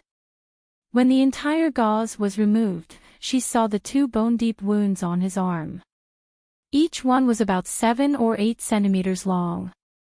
With such deep wounds, no matter how good the medicine was, there would still be a lot of blood. Besides, he didn't rest at home even though he was injured. He actually came to this resort to participate in all kinds of social activities. Didn't she say that he didn't show up for these small activities? Feng Ling guessed a possibility. She only used a towel to avoid his wound and wiped the blood off his arm. Then she used a medical disinfectant cotton to wipe his wound clean. She picked up the medicine she brought and compared it with the medicine Yu Zheng had given her. She compared the effect of the two before helping him apply the medicine. The wound was so deep that it would definitely hurt a lot when applying the medicine, but Li Nanheng didn't seem to feel the pain. He just looked at her and watched her apply the medicine for him. It was as though all the time in this world had stopped. It was as though all he wanted was for Feng Ling to be safe in front of him. When she helped him wrap the gauze again, Li Nanheng suddenly smiled. "What are you smiling at?" Feng Ling glanced at him in confusion. "It's been so long since you've touched these wounds. Your bandaging skills are not bad. You're not rusty," the man commented. Feng Ling didn't speak but continued to slowly bandage him. Although she had already left the circle and no longer had her friends and brothers get injured like before, and in this circle, it wasn't her body that got hurt, but her mind, after all, had already been deeply rooted in her bones. Although she hadn't touched these things for a long time, it didn't mean that she would forget how to bandage them. Although she hadn't touched them for a long time, it didn't mean that she would forget how to bandage them. "Li Nanheng, I suggest you arrange some bodyguards by your side. Didn't you bring 2 last time at the villa? Why didn't you bring them to the resort this time? If I knew you were here, why would I bring bodyguards? If the 2 of us work together, how many people can beat us?" She didn't know if the man was joking or serious, but when Feng Ling looked at him, she saw that his gaze and expression were serious. W. 4M.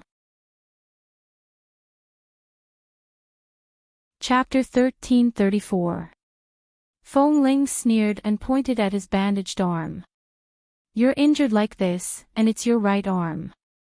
Even if you fight me now, you might not be able to defeat me. Who do you think you are when your right arm can't exert any strength? You don't even have a foothold. I can knock you down in a few moves." "Really? It's been a long time since I've seen it. Why don't you try knocking me down now?" The man lowered his head and leaned close to her.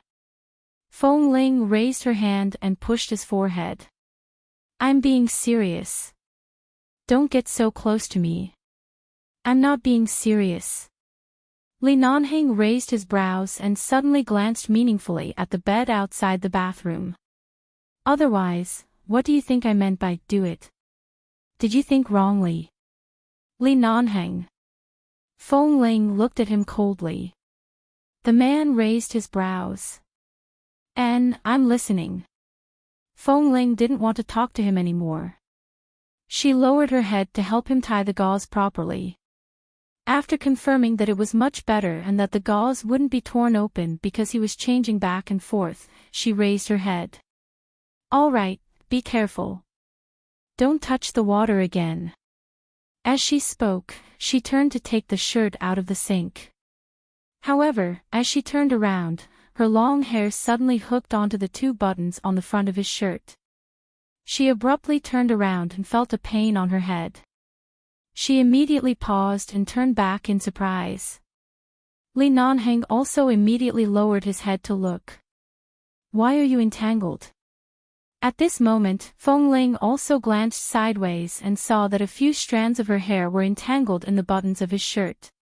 She quickly took a step back, but this time, she happened to bump into the man's arms.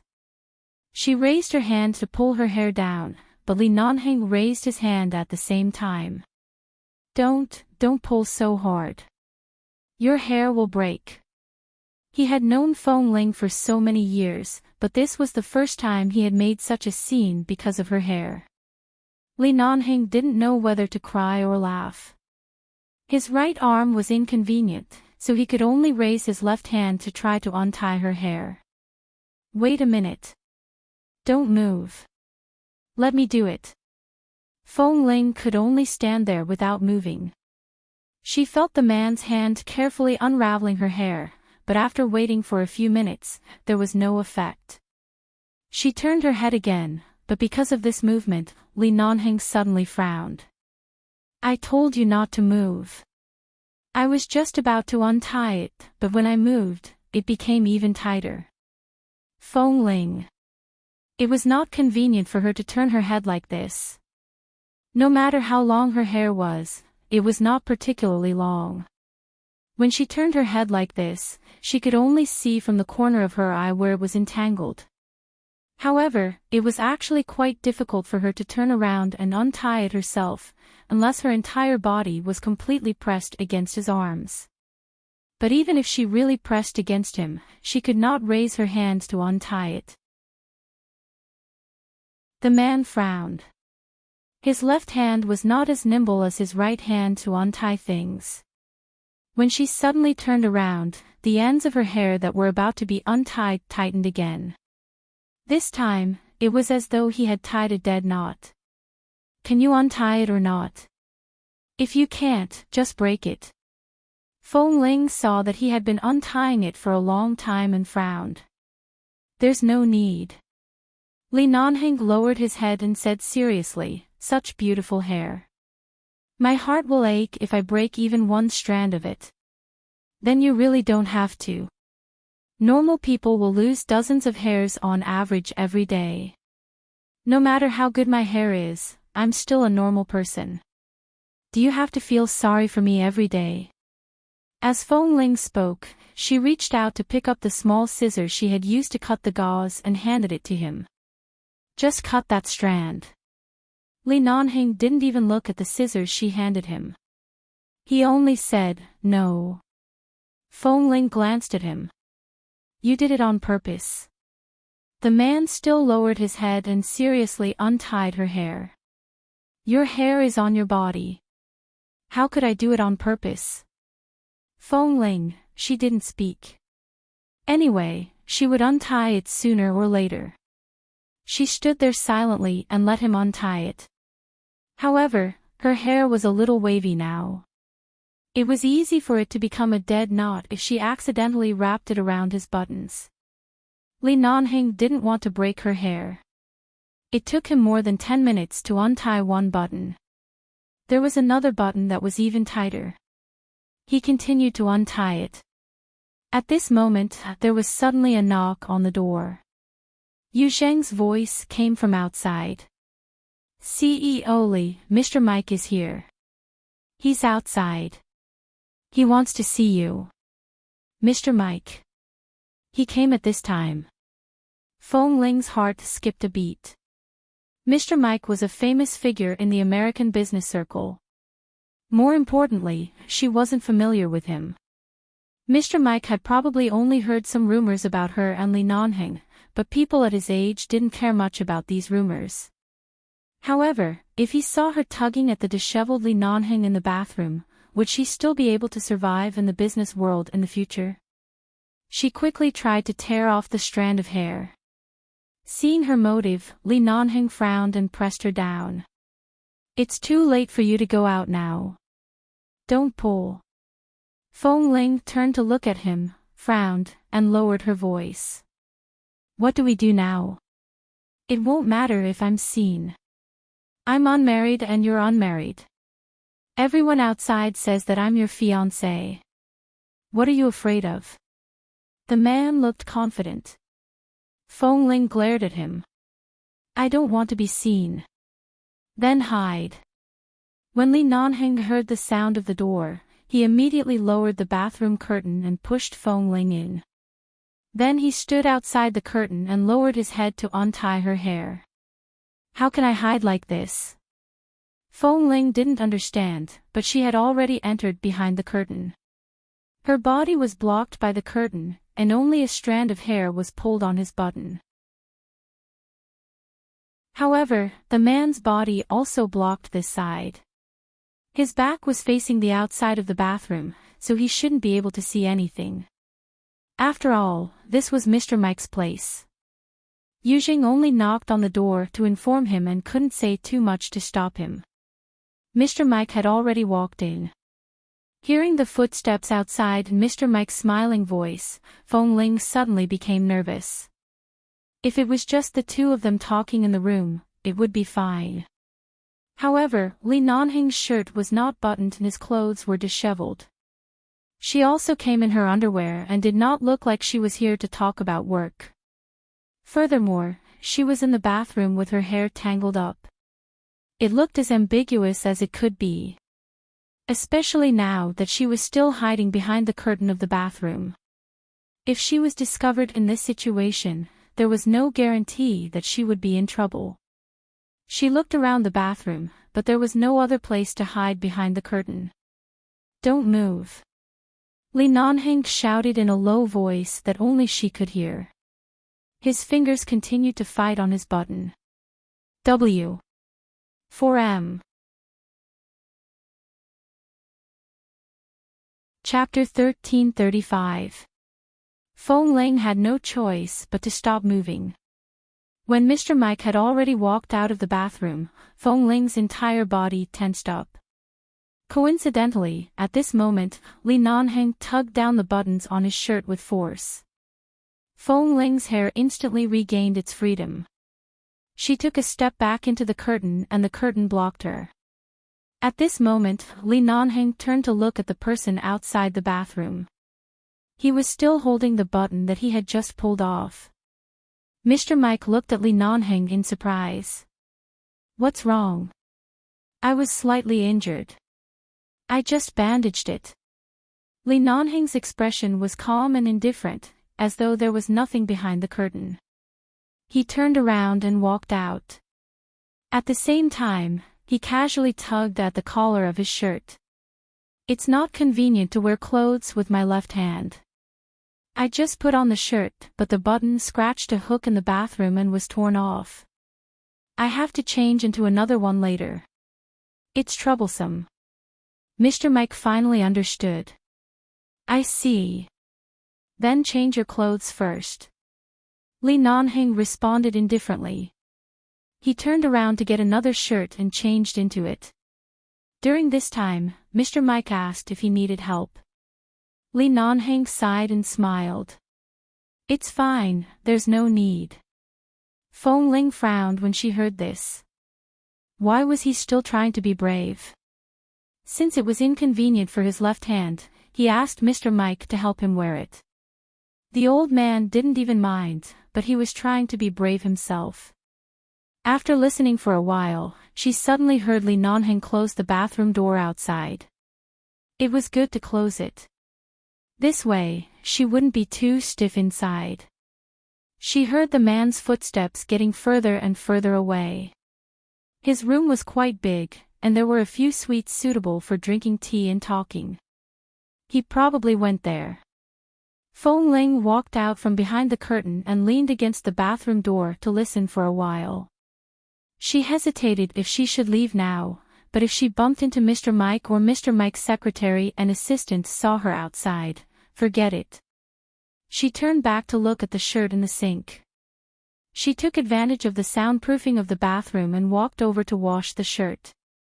Although this kind of high-end shirt couldn't be washed, it was already soaked in water anyway. He couldn't take it out dripping wet.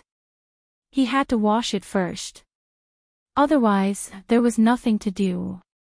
Qin Shuk sent her a message asking if she had rested. Feng Ling replied that she was outside and not in the room. If she wanted to eat anything for dinner, she could order it in the kitchen of the resort later. Chin Shuk then sent another photo. In the photo was her gym in the resort. Many young handsome men were exercising there. She specially took a few photos of them and sent them to her. I didn't expect that the big shots in the business circle that Mr. Mike invited weren't all bald old men with beer bellies. There were also so many handsome young men with good figures. Fong Ling looked at it speechlessly and replied, "You playboy, don't you want your little brother K anymore? K is on missions all day and is busy in the base. He's so straight that it's scary. When I'm free, I send him a message to ask him out for a meal, but he's embarrassed. He's too boring. Although he's handsome, he's not suitable for me. How can there be that many interesting men? Yes, yes. Look at this."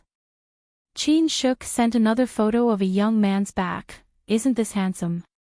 Fong Ling, "It's just a back. You're asking me if he's handsome. I've seen the front, but he's talking to someone with his back to me.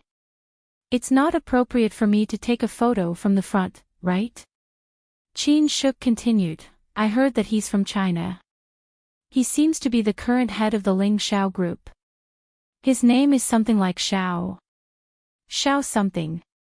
I heard him talking to those celebrities. I feel that this man is super charming. I just don't know if he's married." Ling Xiao group.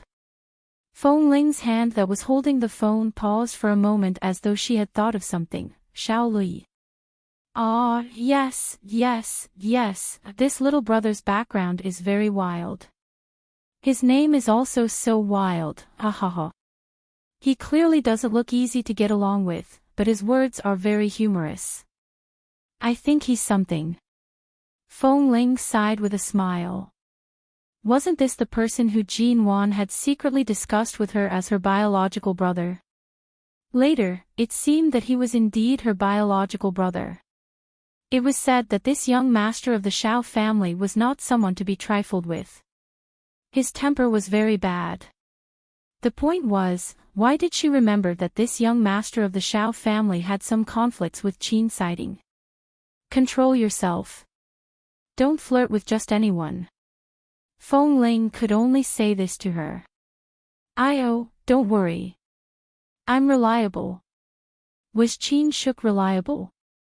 The little love-struck fool who couldn't move when she saw a good-looking man. Fong Ling chuckled inwardly. Mr. Mike sat with Li Nanheng for about an hour. She didn't know what they talked about. Later, Fong Ling really had nothing to do in the bathroom, so she took out her phone and played various small games that Chin Shuk had downloaded for her. She had never played these before and thought it was very simple, but in the end, she found that she knew nothing about them. She couldn't even pass the various checkpoints. She was using the little person in her phone to try her best to jump up, but she failed again and again. Suddenly, the bathroom door was pulled open. The first thing Li Nanheng saw when he opened the door was Fong Ling, who was usually cold and avoiding people, squatting in the bathroom and playing small games on her phone. She was playing very seriously. The man raised his good-looking eyebrows. Seeing that she hadn't noticed that he had come in, he walked over and bent down behind her. Press left, up. Yes, left, right. Change to the right this time. Yes, just like this. Keep your fingers pressed down and don't let go. Right. Fong Ling kept jumping up according to Li Nanheng's instructions. When the words finally appeared on her phone, she let out a long breath and suddenly paused. She turned her eyes abruptly and almost hit the man's chin. Li Nanheng was bending down to look at her.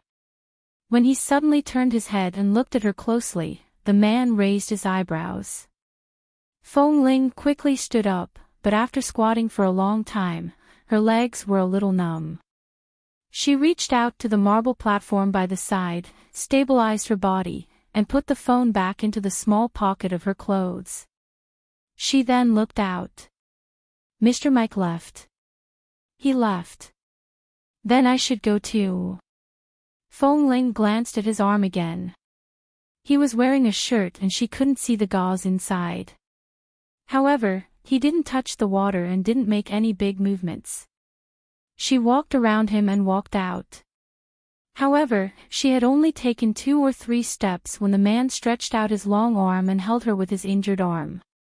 He pulled her back. Fong Ling noticed his arm and subconsciously didn't dare to struggle too hard. She quickly stabilized her body that almost fell back into his arms and turned to look at him. Li Nanheng lowered his eyes. Because of this half-hug, he looked at her closely. It's already dinner time. Why don't you stay for dinner before leaving? Seeing that Fong Ling's hair is working so hard, let's leave a monthly ticket before leaving, okay? W. 4M. Chapter 1336. I won't eat. Shook will eat with me when she comes back from the gym. I can't leave her alone. I believe that as long as she knows that you're having dinner with me, she'll be happy to be left alone. The man didn't let go of her. Instead, he stretched out his other arm and hugged her from behind. However, he didn't hug her tightly. He just held her loosely like this. His voice was pressed against the back of her ear. It was warm and light, but it also had a faint hoarseness that belonged to him. Fong Ling actually wanted to ask when he had bribed Qin Shuk. However, after thinking about it, a girl with a temper like Qin Shuk's couldn't be easily bribed. She was probably really willing. This was even more difficult to deal with. For some reason, there was a little fangirl who wanted to help Gu Nanheng. Stay, just for dinner, and... The man's voice was still pressed against her ear. You came to help me bandage my wound. I should treat you to a meal to thank you. This is Mr. Mike's place. What kind of treat are you? You mean, after we leave the resort, if I say I want to treat you to a meal, will you come out to see me alone? Fong Ling's expression was cold. Forget it. What do you want to eat? The man curved his lips behind her and raised his hand to touch her head, just like in the past. However, in the past, her short hair was soft and fluffy. Now, it was still soft, but it was long hair, which made his heart itch uncontrollably. The kitchen in the resort has sent a menu to every room. It's probably with Yu Zhang. Go tell Yu Zhang and order a few dishes. Let's eat, Li Nanheng said as he buttoned his shirt cuffs. As Li Nanheng spoke, he buttoned up his shirt cuffs. Suddenly, he seemed to have thought of something and said casually, give me 2 more bottles of older red wine. You know I can't hold my liquor well. Why do you want red wine? Fong Ling turned back to look at him. The man was still buttoning up his shirt. He looked so focused that she couldn't see anything. He didn't even raise his head. You've been in the business circle for so long, but you haven't even trained your alcohol tolerance. How are you going to survive? Since I can train you from a little girl with low stamina to a sniper with high stamina and endurance in swimming, I can also train your alcohol tolerance. Even if you drink too much at my place, nothing will happen. At most, I will take advantage of you. Besides, it's not like you haven't slept with me before. If something really happens, you won't lose anything. It's much better than getting drunk at other places. Fong Ling listened to the man's shameless words and did not move. She only watched him coldly. Sensing that she didn't order, Li Nanheng glanced at her again and smiled faintly. I'm just joking. I won't do anything to you even if I drink too much. Drink some red wine to liven things up. I'll get Qin Shuk to pick you up later. Do you think I can trust you? Fong Ling was expressionless. So, am I really a beast in your eyes? Li Nanheng asked. Fong Ling paused. Animal. She could be considered one, but she couldn't be considered one. What he did to her when he drove up the mountain was indeed beastly, but from the way he made it up to her, she could tell that he was really angry and agitated. They had known each other for so many years, and that was the only time he had been agitated. Considering all the things that had happened in the past, she didn't take it to heart. By now, that little bit of anger had long faded away. Although Feng Ling did not speak, she turned to look for Yu Jing. After taking the menu, she ordered a few dishes that she and Li Nanheng were used to eating.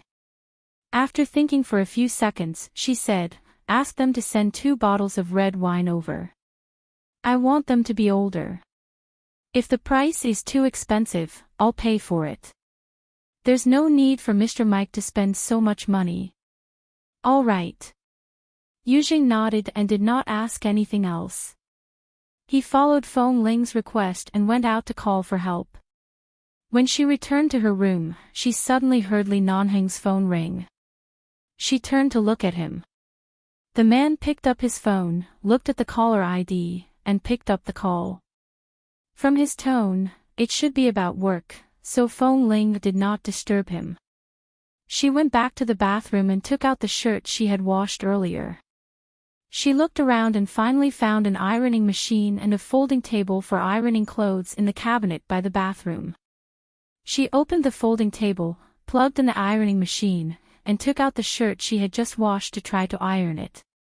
After Li Nanheng put down the phone, he turned back to see Feng Ling standing there to iron his clothes. The young and inexperienced boy in the past had now become a pure little woman. Because she was bent over, her long hair spread out on her shoulders and behind her back, getting in the way from time to time. She had to raise one hand to push back the long hair on one side, or use her fingers to tuck the long hair on her cheeks behind her ears. Her movements were natural and skillful. She was wearing a set of very soft white clothes. Although it was not a skirt, it had a bit of gauze texture, which inexplicably made her look like a fairy. Her face without any makeup was excessively fair and tender. A pair of clear and bright eyes were seriously looking at the shirt on the flat table as she slowly moved the ironing machine. This scene was like a husband who had just returned home from work and saw his wife washing and ironing his clothes. After tossing and turning for so many years, at this moment, Li Nanheng suddenly understood what he wanted. Whether it was in the base, the cabin he built in the jungle, or now. What he wanted was to give Feng Ling a stable home. Whether she wanted to live a peaceful life at home without worrying about anything or to go out, he had to at least give her a complete and safe home behind her. She didn't have to wander around like when she was young and could enjoy everything in his world. When Feng Ling lowered her head to iron the clothes, she was too focused because she rarely ironed clothes. In the past, when she was in the base, she was not in the business circle. She just needed to wash her clothes clean and didn't need to be neat and exquisite. After returning to the Feng family, there were servants, secretaries, and assistants by her side. There was no need for her to do this kind of thing. She only got drenched in the rain twice when she was on a business trip and rushed back to her room to iron it twice. The first time, she accidentally burned her clothes. She was too focused. When Li Nanheng approached, she was still looking down at the clothes. As she ironed, she said, "This kind of shirt can only be taken to a high-end laundry outside for dry cleaning or washed in other ways. I don't know if it can still be worn after washing. Let me iron it first." Chapter 1337. However, as soon as Feng Ling's voice fell, the man suddenly held her waist. The moment she paused, he pressed her into his arms. Feng Ling asked in a low voice, "What are you doing?" Before she could finish her words, the man's burning kiss pressed down. Li Nanheng held her waist with one hand and clasped her chin with the other, forcing her to raise her head and accept his surging kiss. Feng Ling's lips were slightly open because she hadn't finished speaking. As a result, he easily pried open her teeth, entangled her tongue, pressed against the root of her tongue, and sucked hard as though he wanted to swallow her whole. Feng Ling anxiously grunted. Her instinctive reaction was to quickly turn off the power of the ironing machine. Otherwise, the shirt would definitely be ruined. Under her resistance, the man seemed to instantly understand her main intention. He still held her tightly with one hand and reached out with the other to press the switch under the ironing machine. As he cut off the power, he held her tightly. Li Nanheng's domineering kiss almost swept away all her dazed emotions. His hot and strong breath filled her mouth, causing her entire body to tremble instinctively. All her strength seemed to be taken away by this man in an instant. Feng Ling's legs softened. As the man's kiss deepened, it inexplicably reminded her of the time when she lived in the jungle. Every time she wanted to sleep well at night, he would kiss her until her entire body went limp and she had no choice but to go to bed with him. It was precisely because of those memories that Feng Ling's entire body instinctively softened because of the familiar feeling of the past. Because he kissed her too fiercely, his heavy breathing brushed against her facial features, forcing her to unknowingly burst into tears. More importantly, the man carried her and turned to sit on the fabric sofa at the side. She was forcefully pressed onto his lap and held in his arms. There was almost no space between the two of them, and they were tightly pressed against each other. The place under her body that was pressed against her was an existence that couldn't be ignored. As the man kissed her deeply, it became more and more aggressive. It was as though he was ready to give her a fatal blow at any time. Feng Ling pressed her hands against the man's hard chest. She could only hear his deep breathing and the ambiguous sound of their lips and tongues touching. Even her resisting whimpers were completely blocked by his mouth. Li Nanheng's scorching palm was branded on her waist. As though he was still not satisfied, his hand moved heavily on her body. Feng Ling was forced to lean against him to welcome another wave of hot kisses. After a long time, Li Nanheng finally let go of her red and swollen lips. He panted, his deep and dark gaze still on her face. At this time, Feng Ling was finally able to take a good breath. She had to admit that her entire body was soft, and her cheeks were red.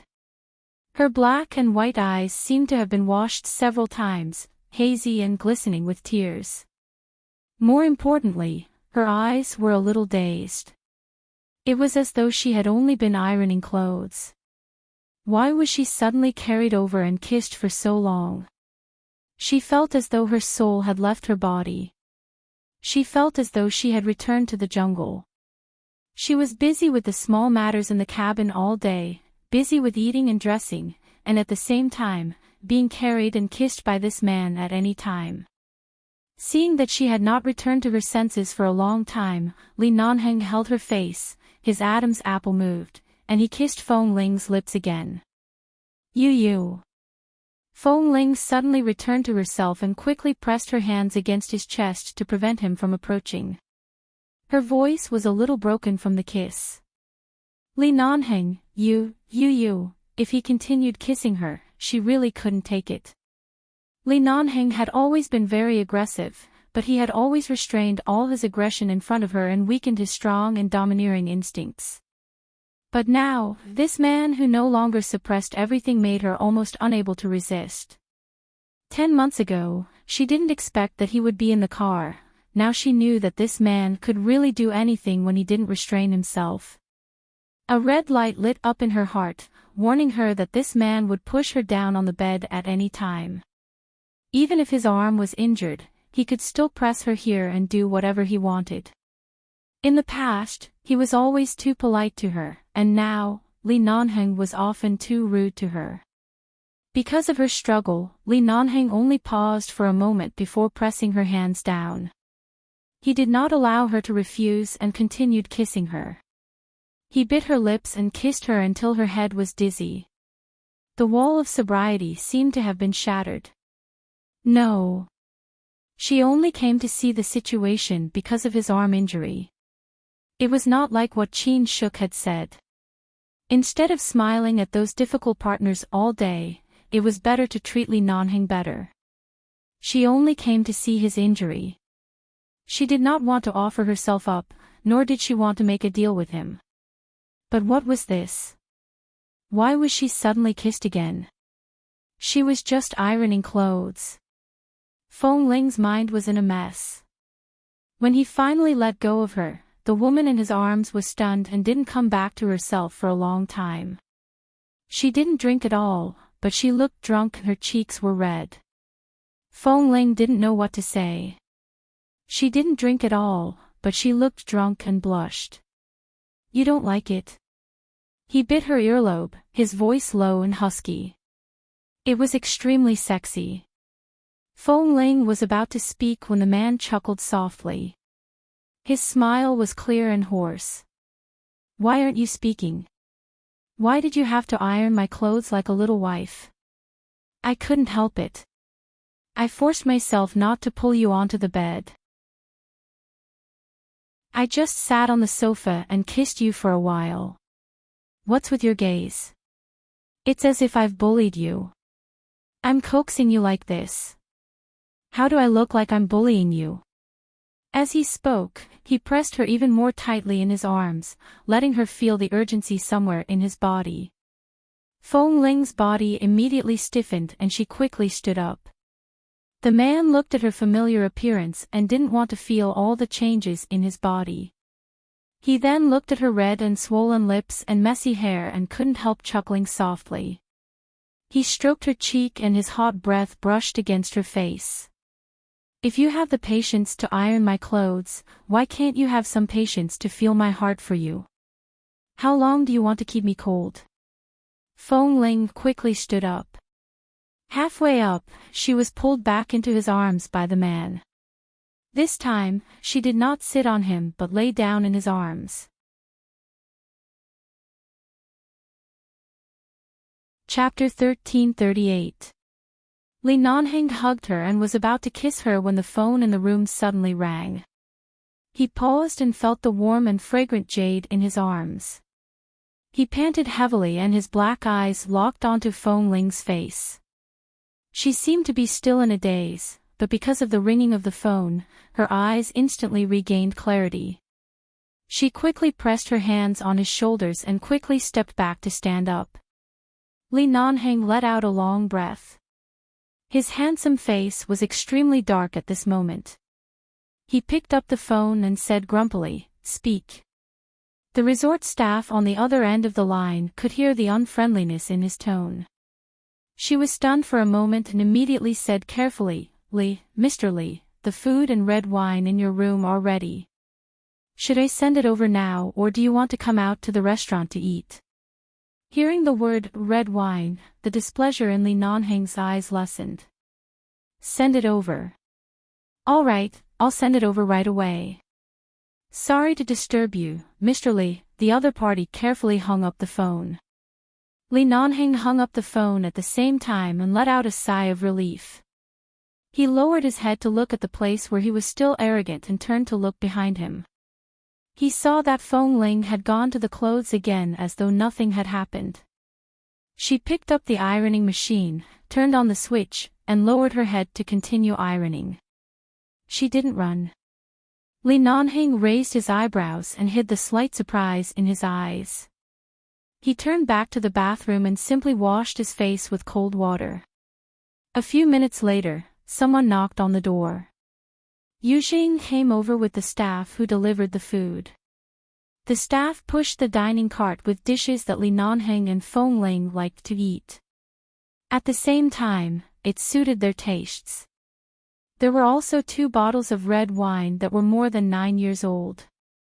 If they wanted red wine that was older, they would have to order more than 9 years old.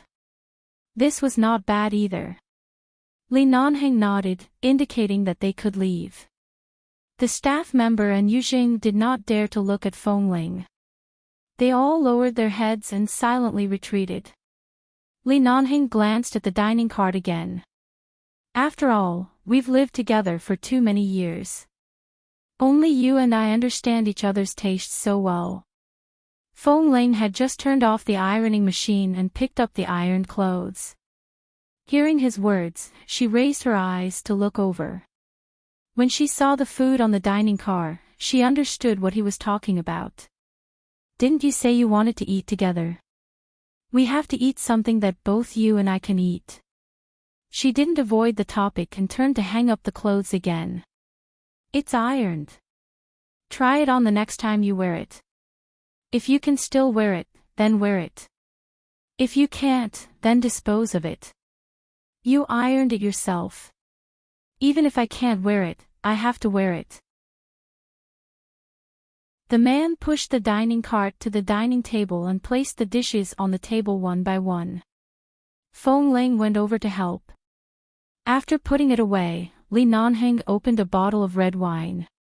In order not to let Fong Ling notice his intention to get her drunk, he poured her a small glass and said, "Try it. How does it taste?" Fong Ling saw that the red wine was only at the bottom of the glass, so she picked it up and drank it. After tasting it, she said, "It's very delicious." Really? Li Nanheng poured himself a glass and tasted it. It was indeed not bad. He asked her, "Do you want more?" Fong Ling glanced at him. "You ordered 2 bottles and asked me if I wanted more." The man smiled, but he smiled because this girl would never escape his trap. He poured her more than half a glass and carefully reminded her, "Drink slowly. Don't drink too fast." Fong Ling did not speak. She sat down and picked up the cutlery. Without saying much, she ate as though she was about to leave. Li Nanheng did not say much. The entire dinner was very peaceful. The dishes tasted good, and the taste was what both of them liked. Li Nanheng drank a lot of the 2 bottles of wine. Fong Ling saw that he did not seem drunk. With his alcohol tolerance, it was indeed not easy for him to get drunk, but her alcohol tolerance was, however, this wine was really delicious. Although her alcohol tolerance was not good, the more she tried to control herself from drinking, the more she couldn't control herself when she encountered such delicious red wine. Li Nanheng knew that Fong Ling's alcohol tolerance was not good, so he did not urge her to drink. He just sat there and drank slowly. During this period, Fong Ling also poured 2 glasses for herself. After 2 glasses, she seemed to be controlling herself and did not touch it for a long time. However, seeing that Li Nanheng had drunk more than half of the wine, she couldn't help but pour another glass and sip slowly. She was like a child who knew that she could not eat too much sugar but was afraid that it would be bad to eat too much, so she could only take small bites. She was so cute that Li Nanheng felt his heart ache. In the end, Fong Ling almost drank half of the 2 bottles of wine. She realized that she had drunk a lot. The bottle of red wine was not small, and the capacity was not small. She immediately put down the wine glass and did not dare to touch it again. She turned to drink the soup. Li Nanheng sat quietly opposite her. He had been eating and drinking well. He just looked at her quietly. Fong Ling's face turned red. She suddenly put down the cutlery, stood up, and said, "I'm done eating. I'm going back." Li Nanheng still sat in his original position. He crossed his arms and quietly watched her turn to walk out. The direction of her walking was very accurate, directly toward the door. Her steps were very steady, but the video was a little straight. The man raised his eyebrows. Fong Ling N. Fong Ling did not look back, nor did she stop walking. She was almost at the door. "How old are you this year?" the man suddenly asked. Fong Ling was about to leave, but she was suddenly stumped by his question. She immediately stopped in her tracks as though she was seriously recalling how old she was. Seeing that she was drunk again, the smile on Li Nanheng's lips deepened. He stood up and slowly walked over. Standing behind her, he lowered his eyes to watch her deep in thought and then looked at her clear eyes that were staring straight at the wall. 20. Fong Ling thought seriously for a long time. 23 or 24, and it's going to be my 24th birthday soon, the man said softly. So don't give me the cold shoulder anymore. Let's spend the rest of our lives together. What do you think? Feng Ling stood there for a long time, put down her hand, and did not speak. Li Nanheng raised his eyebrows and glanced at her again, only to see that the little woman suddenly turned to look at him with a displeased expression. Li Nanheng raised his eyebrows at her dazed but bright eyes. What's wrong? I'm not giving you the cold shoulder. Chapter 1339. Oh. I'm just angry. And then when will you calm down? The drunk little woman turned her head proudly. I don't know. Anyway, I haven't calmed down yet. Li Nanheng smiled and touched her fair little face. You've been angry for long enough. At that time, I just wanted to resolve the matter as soon as possible. I didn't expect that I would end the battle quickly and hurt you badly. I also blame myself, but didn't I come out with you now? Feng Ling ignored him. Li Nanheng still touched her face. Tell me, what do I have to do to appease your anger? Feng Ling stood there without moving, but she lowered her head slightly. No one knew what she was thinking. Seeing her seriously thinking, Li Nanheng stroked her chin with his hand and stood in front of her, blocking her way. At the same time, he felt it was funny. After Feng Ling was drunk, as long as she did not fall asleep, she usually looked the same as when she was sober, but in fact, every time her eyes and her state were obviously different. For example, her sharp eyes were very quiet and peaceful at this time. They were not dull, but they seemed to have returned to her own nature. They were very quiet, and her expression was also not aggressive. She would look at him and blink at him. Although she would lose her temper sometimes, at least she would not pretend to be cold to him.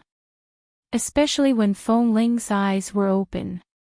Because her eyes were clear and bright, her pupils were black and bright, and her gaze was often cold, people liked to look at her. However, when she closed her eyes, the outline of her face became much gentler, as though she was a little fairy who had fallen asleep, quiet and clear as though she could not be violated by anyone. But the more he thought of Feng Ling when she was drunk, especially that time in Cambodia, that time, Li Nanheng seemed to have an indescribable excitement in his heart. For some reason, he had a premonition that he would be able to see the cute side of Feng Ling again. He pulled her back to the sofa and then sat next to her, patiently waiting for her to say a way to appease her anger. But it wasn't easy for Feng Ling to sit so obediently next to him. It was absolutely impossible for him to do nothing. He had to do something to make him happy. He reached out to hold her in his arms, but Feng Ling sat there without moving as if still trying to think of a way to appease her. After a long while, when the man leaned close to her ear and kissed her earlobe, she said softly, "It's really hard to survive in the business world. I don't think I'm suitable for this circle. Although the Feng Corporation can be maintained, it's not easy to maintain outside, especially when it comes to financing. It's very difficult." How hard is it? Li Nanheng gently patted her shoulder and lowered his eyes to look at the little woman who was obediently held in his arms. Seeing that she did not resist and let him do whatever he wanted, he smiled.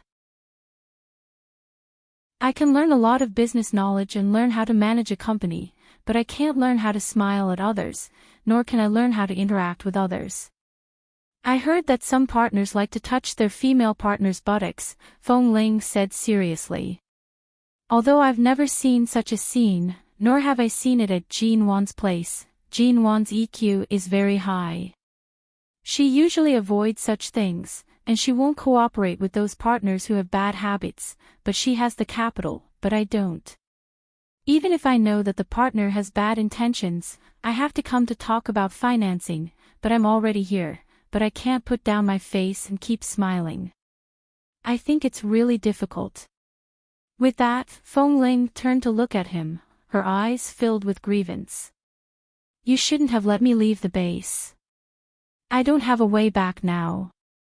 I don't like to work in the business circle. I want to be myself. Li Nanheng's handsome and cold brows moved. He patted her shoulder and gently stroked her head. If he hadn't seen through everything, he wouldn't have rushed over to accompany her to Washington. I know, but the Feng family can't be destroyed. I know, but the Feng family can't be destroyed. This is your only home. Your parents are not here. If you're not willing to bear these burdens, I can accompany you. You only need to bear the title of the Feng Corporation in name. I can help you with everything, but you're not willing. Feng Linghe said. The man patiently whispered in her ear, it's not too late now. As long as you're willing to nod, I can help you take over everything you don't like. You can still be yourself. No one will dare to force you, including me. But Grandpa and Grandma have high hopes for me.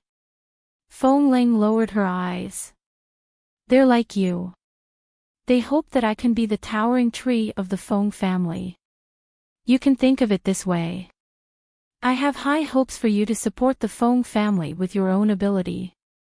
But if you change your way of thinking and find a good husband with your own ability, and your husband accompanies you and helps you, the result will be the same, won't it? The two of them won't be disappointed. At the same time, they'll be very happy to be able to solve your life's biggest problem. The man persuaded her. Feng Ling was in a daze. Do you understand what I'm saying? Li Nanheng asked by her ear with a smile in his eyes. Feng Ling did not nod or shake her head. She just sat there quietly. Li Nanheng continued to lean close to her and said, think about it. As long as the two of us get married, the Feng family and the Li family will be truly connected. With the Li family around, who dares to do anything to the Feng family? Who dares to ask you to smile at those partners who have bad habits? With me around, you, a tree, can still grow strong and healthy. You can clearly be in front of me, basking in the sunlight, but you have to be angry at me. You have to grow in the cold and gloomy canyon by yourself. Don't you feel tired? It's not that you can't go back to 11 base, it's just that you don't have that title anymore. Didn't I ask you to participate in the battle last time when Jin Wan was in trouble? You're no different from the people in the base. I'm doing everything for you. Can't you feel sorry for me? Why do you always leave me hanging like this? I've never treated any woman like this in my F***king life, ugh. Feng Ling abruptly raised her hand to cover his mouth. Li Nanheng raised his eyebrows and looked at her.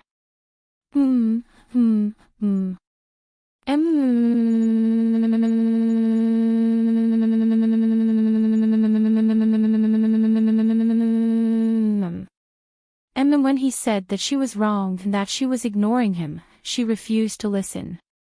She was so drunk, yet she still refused to listen to what she didn't want to hear. She even reached out to cover his mouth to stop him from speaking.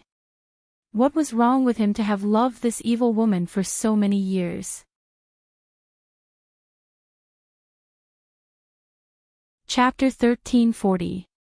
Li Nanheng took a deep breath in her palm. The pent-up emotions that he had been tortured by this woman for so many years suddenly surged up. She was bad, but he was worse than her. And so... Feng Ling trembled when the man suddenly licked her palm. She stared at him blankly. What are you doing?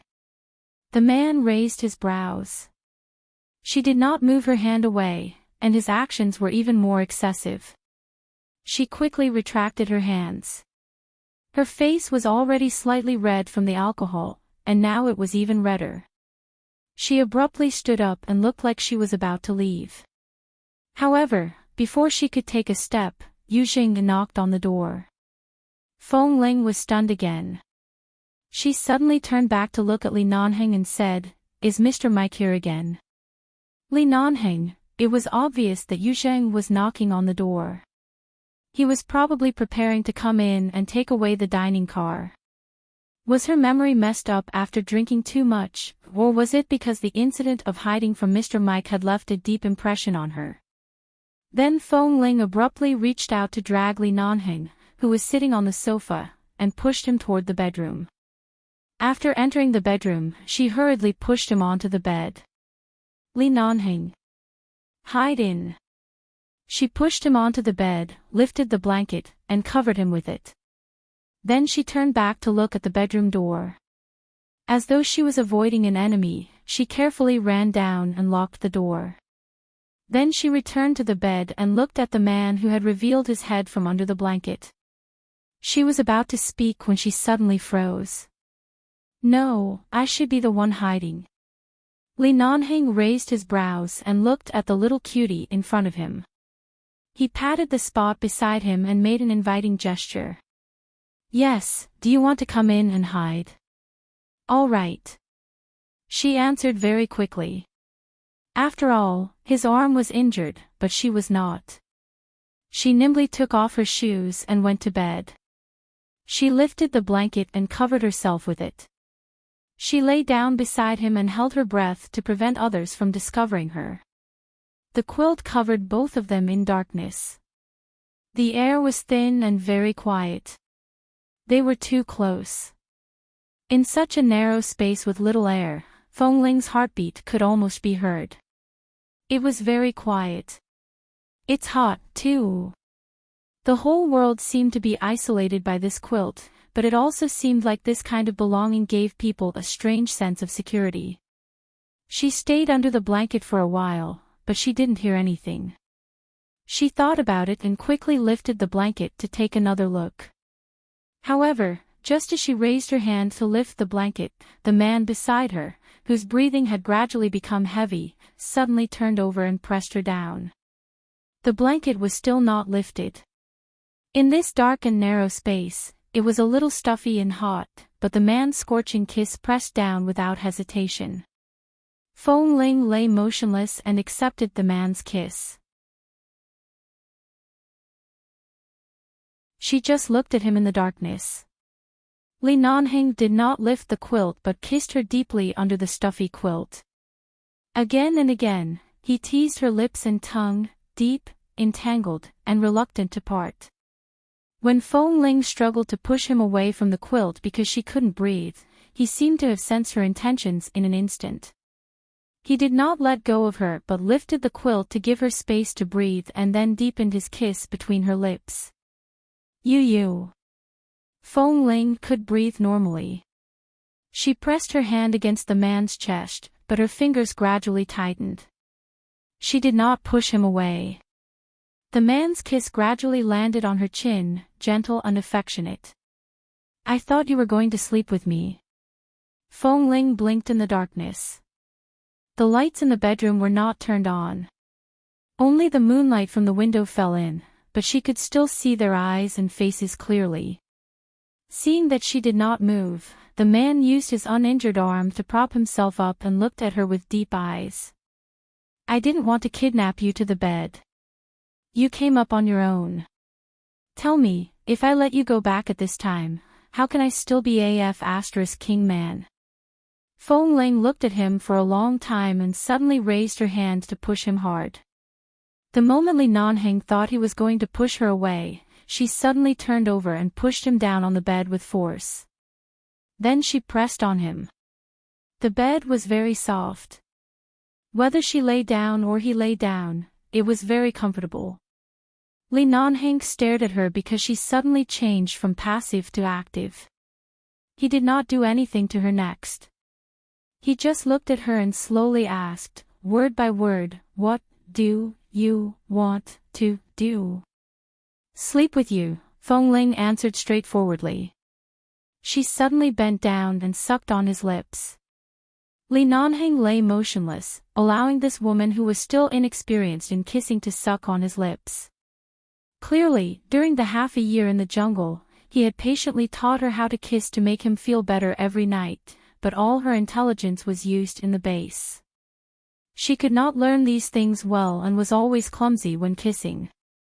Just like now, in the business circle, she tried very hard to learn and adapt, but she was still not as good as when she learned those skills in the base. However, just this kiss that was so inexperienced that it almost hurt him, made the blood in the man's body boil. As Fong Ling kissed him hard, Li Nanheng felt that he should give her some encouragement. He raised his hand and placed it on the back of her head, pressing her head to prevent her from leaving. Just like this, their entanglement deepened.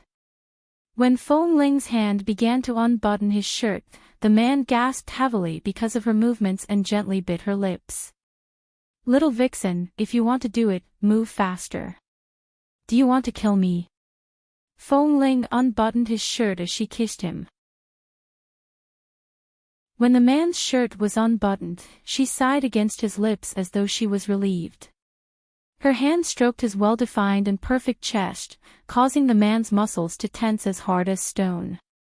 She imitated the way he usually kissed him and moved down bit by bit. She kissed his chin, then kissed his chin, and bit down bit by bit, kissed the man's protruding Adam's apple.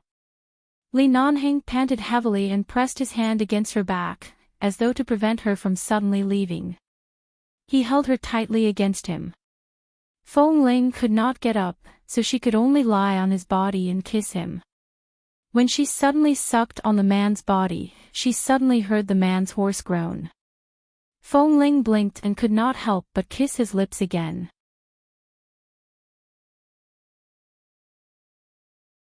Chapter 1341. After kissing for a while, Li Nanheng's shirt was forcefully pulled open by her. Her own clothes were slightly messy, and her long hair was entangled between their necks. Several times, many strands of hair stuck to his lips. The man seemed to be very patient as he kissed her hair inch by inch. Just as Fong Ling and the man kissed on the bed for a long time, Li Nanheng was ready to move. He couldn't wait for her to take off her clothes and reached out to pull down her pants. Fong Ling suddenly opened her misty eyes, pushed him away, and sat up straight on the bed. Caught off guard by her push, Li Nanheng really fell onto the bed. He raised his head abruptly and saw Fong Ling's expression as though she had just woken up from a dream. His heart skipped a beat. She woke up so quickly. "No." She sat there and suddenly said 2 words. Looking at her serious expression, Li Nanheng sat up, his shirt unbuttoned, and a large part of his chest was exposed to the air. He looked at the woman with a strange expression. "I'm still angry. I can't be like this with you." Fortunately, she didn't suddenly sober up. She just suddenly remembered that she couldn't go to bed so casually. Li Nanheng didn't know whether to cry or laugh. He lowered his head to look at the obvious changes in his pants that couldn't be concealed. "I've already been seduced by you like this, and you suddenly say you're still angry." Fong Ling didn't look at him. As though she didn't hear him, she turned to get off the bed. Damn it, he was like this now, and she wanted to leave. How could Li Nanheng let her go so easily now? Out of habit, he raised his right hand to carry her back, but Fong Ling pushed him away as though she had been electrocuted. She used too much force and slapped the gauze on his arm. In an instant, Li Nanheng couldn't hold it in and groaned in pain. Suddenly hearing his painful groan, Fong Ling abruptly turned back to look at him. Seeing that he still cared about her, Li Nanheng held his arm and fell on the bed. As though he was in so much pain that he curled up on the bed and kept shouting, it hurts, it hurts, it hurts, it hurts." Hearing him yelling in pain, Fong Ling's expression of, "I can't let him touch me again," gradually turned slightly worried. She hurriedly looked around, found the bedside lamp, and turned on the wall lamp in front of the bed. With the help of the light, she saw that the gauze on his arm seemed to be bleeding again. Startled by the blood, she rushed over to pull his hand. However, before she could touch his hand, the man retracted his hand and continued to hug his arm as he lay on the bed in pain. The worry in Fong Ling's eyes became even more obvious. She must have forgotten that the gauze on his arm was bandaged by her. After being drunk, her memory was so messed up that she didn't know how his hand was injured, but right now, she did look very worried. Li Nanheng called out for a while. When he turned to see her expression, he couldn't bear to see her like this. He simply sat up, gathered his shirt that she had just torn apart, and slowly covered the bloody gauze with the cuffs of his shirt. He looked at her. "Are you still leaving?" Feng Ling looked at him gloomily and then at his arm. She didn't dare to approach but was worried about his arm. "Why are you in a daze? I can't carry you now. Come over yourself." As he spoke, he pointed to the bed with his chin. "Sit down." Feng Ling glanced at him and sat down again. Li Nanheng calmed his emotions and glanced at the seat under his eyes. He sighed slightly and moved over to sit by her side. He lowered his eyes to look at her quiet appearance. "You suddenly remembered that you're still angry, so you have to stay so far away from me. Aren't your principles a little too strong?" Feng Ling still did not speak but glanced at his arm from time to time. "Why? Does your heart ache?" he asked with a low chuckle. His voice was still a little husky, but because of his gentle tone, it also seemed to have a bewitching intent. "It's good that you're not at the base. Otherwise, you'll always be injured." She sat there, looking at his arm as if she didn't hear what he said. She just muttered to herself, "When you fight, you always use your arm to block.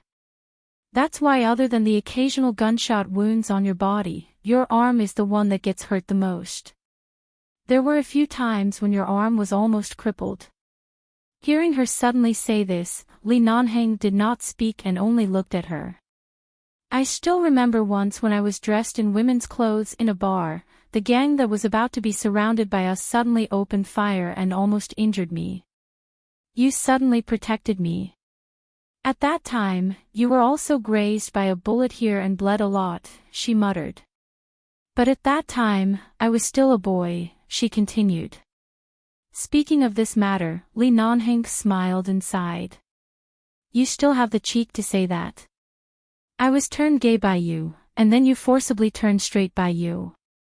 "Oh." Feng Ling looked at him again and then at the small tent under his pants. "What is bent? What is straight?" Li Nanheng, seeing her curious eyes, Li Nanheng pulled the quilt over his pants to avoid being stared at by her, and lectured her seriously, "You shouldn't have disguised yourself as a man to sneak into the base. If I had known that you were a little girl in the orphanage when you entered the base, perhaps I would have made an exception and accepted you. After all, your skills and agility are not bad. Rules are dead, but people are alive. I can change the rules, but you can't lie to others. Do you know that you've been disguised as a man in the base for so many years? Thousands of brothers have been deceived by you, and I have also been deceived by you for several years. Under your influence, everyone in the base lives like thousands of idiots. Are you very proud of yourself?" Li Nanheng's tone sounded harsh and reproachful. Feng Ling looked at him, then at his arm, and then at her own hand. It seemed that she suddenly realized where she got the courage to pretend to be a man in a place with so many men. Seeing her eyes, Li Nanheng lectured her with a serious expression. "Do you remember how much you cheated in the base? Did I punish you? In the end, he still protected you. Have you ever thought about how bad it was for you to lie one after another?" Hearing this, Feng Ling sat up straighter by the bed and lowered her head. Clearly, she knew she was wrong and was humbly accepting his advice. This woman had always been the one with a serious, cold face and disdain for everything. It was only after she drank that she could be so cute and obedient and let him bully her. Li Nanheng crossed his arms and still looked at her with a serious expression. In fact, he was almost injured from holding back his laughter. Begging for monthly votes. Chapter 1342. Li Nanheng really liked Feng Ling when she was drunk. The moment she got drunk, all the difficulties that Li Nanheng and Li Nanheng had faced over the years were swept away. It was as though they had found a place to vent the energy that they had not released before. He looked seriously at Feng Ling, who was humbly accepting his teachings, and pointed to his heart. I'm a man. I'm holding my heart in front of you, so sincere and so passionate. How do you treat me? Don't you know what you're doing? Feng Ling nodded. Did she mean that she knew what she was doing? If she really knew what she was doing, would she treat him like this? Li Nanheng glanced at her. Did you understand what I said just now?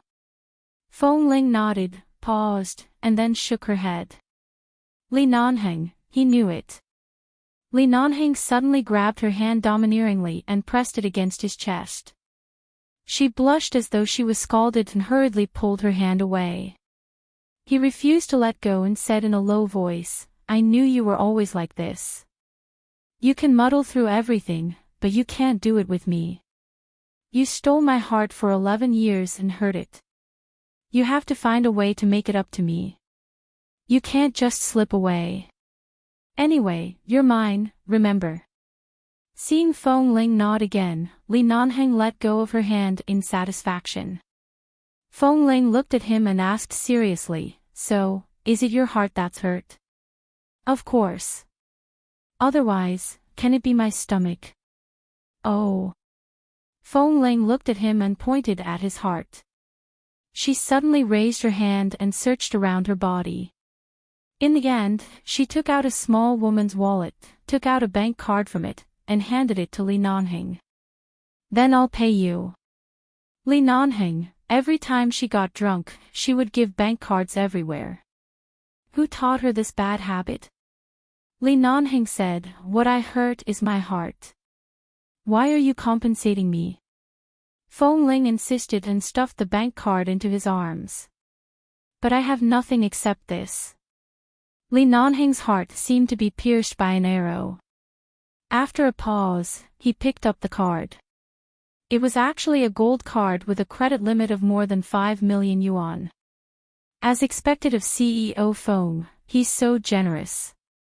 As he spoke, he directly accepted the card, then raised his eyebrows and looked at her. Since you're so generous, I can't go against my conscience and accept this money. But if you insist, I'll accept it. However, I can promise to do 2 things for you. Tell me, what do you want to do the most right now? Unexpectedly, as soon as he finished speaking, Feng Ling suddenly reached out and snatched the gold card from his hand. No. Li Nanheng watched as she carefully put the card back into her wallet. What's wrong? Feng Ling looked aggrieved and embarrassed. She shook her head silently and put her wallet back into her pocket listlessly. She looked a little disappointed. Li Nanheng raised his eyebrows. Didn't you want to give me the card just now? Why aren't you giving it to me now? You know that I'm sad, and now you're not even bothered to give me this little material compensation. You're going to go all out, aren't you? Feng Ling glanced at him. I don't have enough money right now. This money is for the company's meals and salaries. Li Nanheng did not speak for a long time. He just looked at her and said after a moment, so? Didn't you ask how to appease my anger? And? How about this? I won't give you the money. If you help me do 2 things, I'll appease my anger. What is it? The first thing is to help me beat up Feng Mingyi. Feng Ling looked at him carefully. Li Nanheng understood that she wanted him to help her get rid of that troublesome brat. After all, her path in the business circle was not very smooth. With her current strength, it was indeed not easy to deal with TMing. However, she wanted to be strong. From the Feng Corporation's perspective, she could not show weakness. However, she did not have any external help. It was indeed difficult for her to rely on herself. You finally thought it through. I thought you were planning to fight with him and then come to me with your face covered in dirt. You should have come to me directly when you felt that something was wrong. Even if it was just a simple sentence, would have immediately stood up for you, loved you, and protected you. Why did you insist on acting tough until now? You couldn't sleep well for days and nights, and you only dared to show your weakness to me after drinking too much. The man looked at her and his tone was indifferent. It was clear that he had finally heard what he wanted to hear. He was satisfied, but at the same time, he wanted to open her brain and see if her entire body was made of stone like her heart. As though not hearing his words, Feng Ling lowered her head and said, "There's one more thing." "Speak. Help me think of a way to raise 1 billion yuan. Li Nanheng raised his brows. "Oh. Didn't you want to bet with me? I can't beat you. I'll definitely lose." Feng Ling pinched her own fingers. Her tone sounded a little embarrassed. "Oh, so if you lose, you'll marry me." Feng Ling suddenly raised her eyes to look at him. After looking at him for a while, Feng Ling's face became redder and redder. Finally, she couldn't hold on any longer. She lowered her head in defeat and pinched her fingers as she said, "I promise I'll return that 1 billion yuan to you within 3 years. The important thing is when you'll marry me. It has nothing to do with that 1 billion yuan. You're my wife, and my net worth is all yours. I don't care if you want to return it for the rest of your life." The man stared at her little face. "After you lose, will you really marry me?" Feng Ling did not speak but glared at him. "Let me get that 1 billion yuan first." "Tisk, you're still talking about conditions when you're drunk." Li Nanheng said, "All right, let's not talk about marrying or not. I'll help you with the 1 billion yuan financing and helping you. Let's change the game. I'll ask and you'll answer. Don't hide anything." Unexpectedly, Feng Ling misunderstood his words. She suddenly said yes and then grabbed his uninjured arm. "Let's go out to play now." Li Nanheng said, "Let's go out to play now." Li Nanheng. "Play? Play what?" Seeing that she was in a hurry to go out and kept urging him to hurry up, Li Nanheng could only get up and button his shirt. He picked up 2 coats, put one on himself, and put the other on her. Then he was forcefully dragged out of the resort villa by Feng Ling. After arriving outside, Feng Ling bypassed the swimming pool, the hot spring, the gym, and all the normal entertainment facilities. On the way, she ran into the boss of a business partner. When he saw the 2 of them, he quickly greeted them.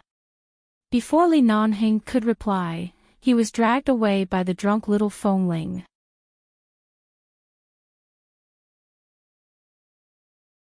Chapter 1343.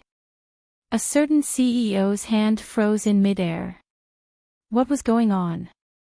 CEO Feng and CEO Li. There really was something going on. The 2 of them came out hand in hand in the middle of the night, and Feng Ling was holding Li Nanheng's hand. In the middle of the night. At this time. However, Feng Ling, who didn't like to be intimate with him in front of others, didn't seem to feel the strange gazes of others. She pulled him and continued running. Li Nanheng sighed with emotion at the intensity of her training back then. After a tiring day, she was still able to run so fast. As he was pulled, he asked, "Where are we going?" "We'll be out of the resort in a while. If you want to go out, go back to the parking lot. I'll drive you out." "What are you doing?" Feng Ling didn't say a word and continued to pull him. When they reached the children's entertainment area in the resort, she let go and walked in briskly. She ran to a slide and slid down like little Momo did in the hotel. Then she was as excited as a child and looked back at him with a smile. "Let's play this." Li Nanheng, she ran out in the middle of the night just to play on a slide in the children's entertainment area. Feng Ling looked at him expectantly. "Do you want to play?" Li Nanheng. "Can I just stand by the side and watch?" Feng Ling had already walked over. She tugged on his uninjured arm and walked in. "No, you have to play with me." Li Nanheng couldn't accept it, but he lowered his head to look at the little woman who was eagerly holding his hand. In a daze, he remembered that she had never seen these things in her childhood. She had never touched or seen anything that belonged to a child. Perhaps little Momo's happy play in the room had touched her heart, causing her to suddenly have a shallow obsession with her childhood that she had never had a good time. However, this obsession was not deep. Perhaps it was just a random thought. If she hadn't drunk too much, if he hadn't said to change the game, perhaps she would never have boldly dragged him to such a place. Feng Ling held him with one hand and climbed up a colorful circular frame with the other. "Climb up from here, climb to the highest point, and then slide down from the slide on the side. Come with me." Li Nanheng was speechless. "I'll pick you up from the slide." "Are you going up by yourself?" "No." "Do you really want me to go with you?" All right." It seemed that if she didn't play with her once, she would regret it for the rest of her life. Seeing that she had already climbed up quickly, Li Nanheng shook his uninjured arm, grabbed the handrail with one arm, and climbed up layer by layer. Although these were all things for children to play with, fortunately, the space was not small and could squeeze 2 adults. It could also bear the weight of an adult. It was very safe. After climbing up, because he was climbing with one hand, it was definitely much more difficult than climbing with 2 hands. He could only climb up by relying on the stability of his lower body. He was already tired enough, but before he could catch his breath, he was pulled to the slide by the excited little woman and then slid down in front of him. "Li Nanheng, I just climbed up." This time, Feng Ling ignored him. She played on the swing alone for a while, then went to sit on the wooden horse by the side for a while, and then walked around the other children's entertainment facilities for a long time. In the end, she returned to the slide and climbed up. She looked down to see that Li Nanheng was still sitting on it without moving, leisurely sitting on it like a parent accompanying his child. She glanced at him. "You really don't want to play?" "Play what?" "Over there, the seesaw." "I can't play by myself." She felt wronged. Li Nanheng glanced over there and then at her disappointed expression. He smiled and rubbed her head. "All right, I'll play with you. Let me kiss you every time." "Okay." She answered without hesitation. Li Nanheng smiled cunningly, pinched her chin, and kissed her hard on the lips. Then he looked at her dazed and moist eyes. "This is my reward for accompanying you up here. Next, I'll kiss you every time. Remember it." "Okay." She seemed to be calculating and then felt that it should be quite worth it, so she agreed. Li Nanheng immediately slid down happily. The 2 of them played with the seesaw, the little balance bike, the house, the sand, and all kinds of things that 2 adults could play at the same time in the children's entertainment area. In the end, Feng Ling was so happy that when she slid down the slide again, she sat in Li Nanheng's arms. The 2 of them slid down at the same time. When they landed, Li Nanheng was afraid that she would fall, so he hugged her tightly. She screamed excitedly in his arms and kept waving her hands. There was also the rocking car. Li Nanheng's figure definitely couldn't sit in such a small car. Feng Ling relied on her thin body and could actually sit in it. She threw in 2 hard coins and could ride for a while. She repeatedly begged Li Nanheng to help her change coins on the machine by the side. In the end, when the 2 of them came out of the children's entertainment area, their faces were covered in dust. Feng Ling ignored the sweat on her body and the dust on the entertainment facilities and pointed to the vending machine that could make ice cream with robots. "I want to eat ice cream." "All right." Li Nanheng agreed readily. He walked over and put the money in to buy one. He chose blueberry. After the ice cream was done, Feng Ling happily took it. She took 2 bites with a small spoon and frowned. She stuffed the ice cream cup into his hand. It's not delicious. Usually, this kind of machine-made ice cream did not taste as good as handmade ice cream. After all, it was repeatedly frozen and melted by the machine. However, for someone like Li Nanheng who didn't like sweets, the taste was no different. He took a bite with the spoon she had just used. It's not bad. It doesn't taste that bad. I won't eat it. You eat it, Feng Ling said. Li Nanheng didn't force her. After helping her eat a few bites, he dug out the blueberry jam inside and brought it to her mouth. Feng Ling glanced at it and ate the blueberry jam. In the end, when the ice cream cup was thrown away, she naughtily grabbed the cup, squeezed it into a cone, and threw it in the direction of the trash can. However, due to the wind and the fact that the cup was made of paper, it was blown to the side and landed on the grass. Li Nanheng sighed with a smile. He picked up the cup and threw it into the trash can. He turned back and said, "Don't throw things around."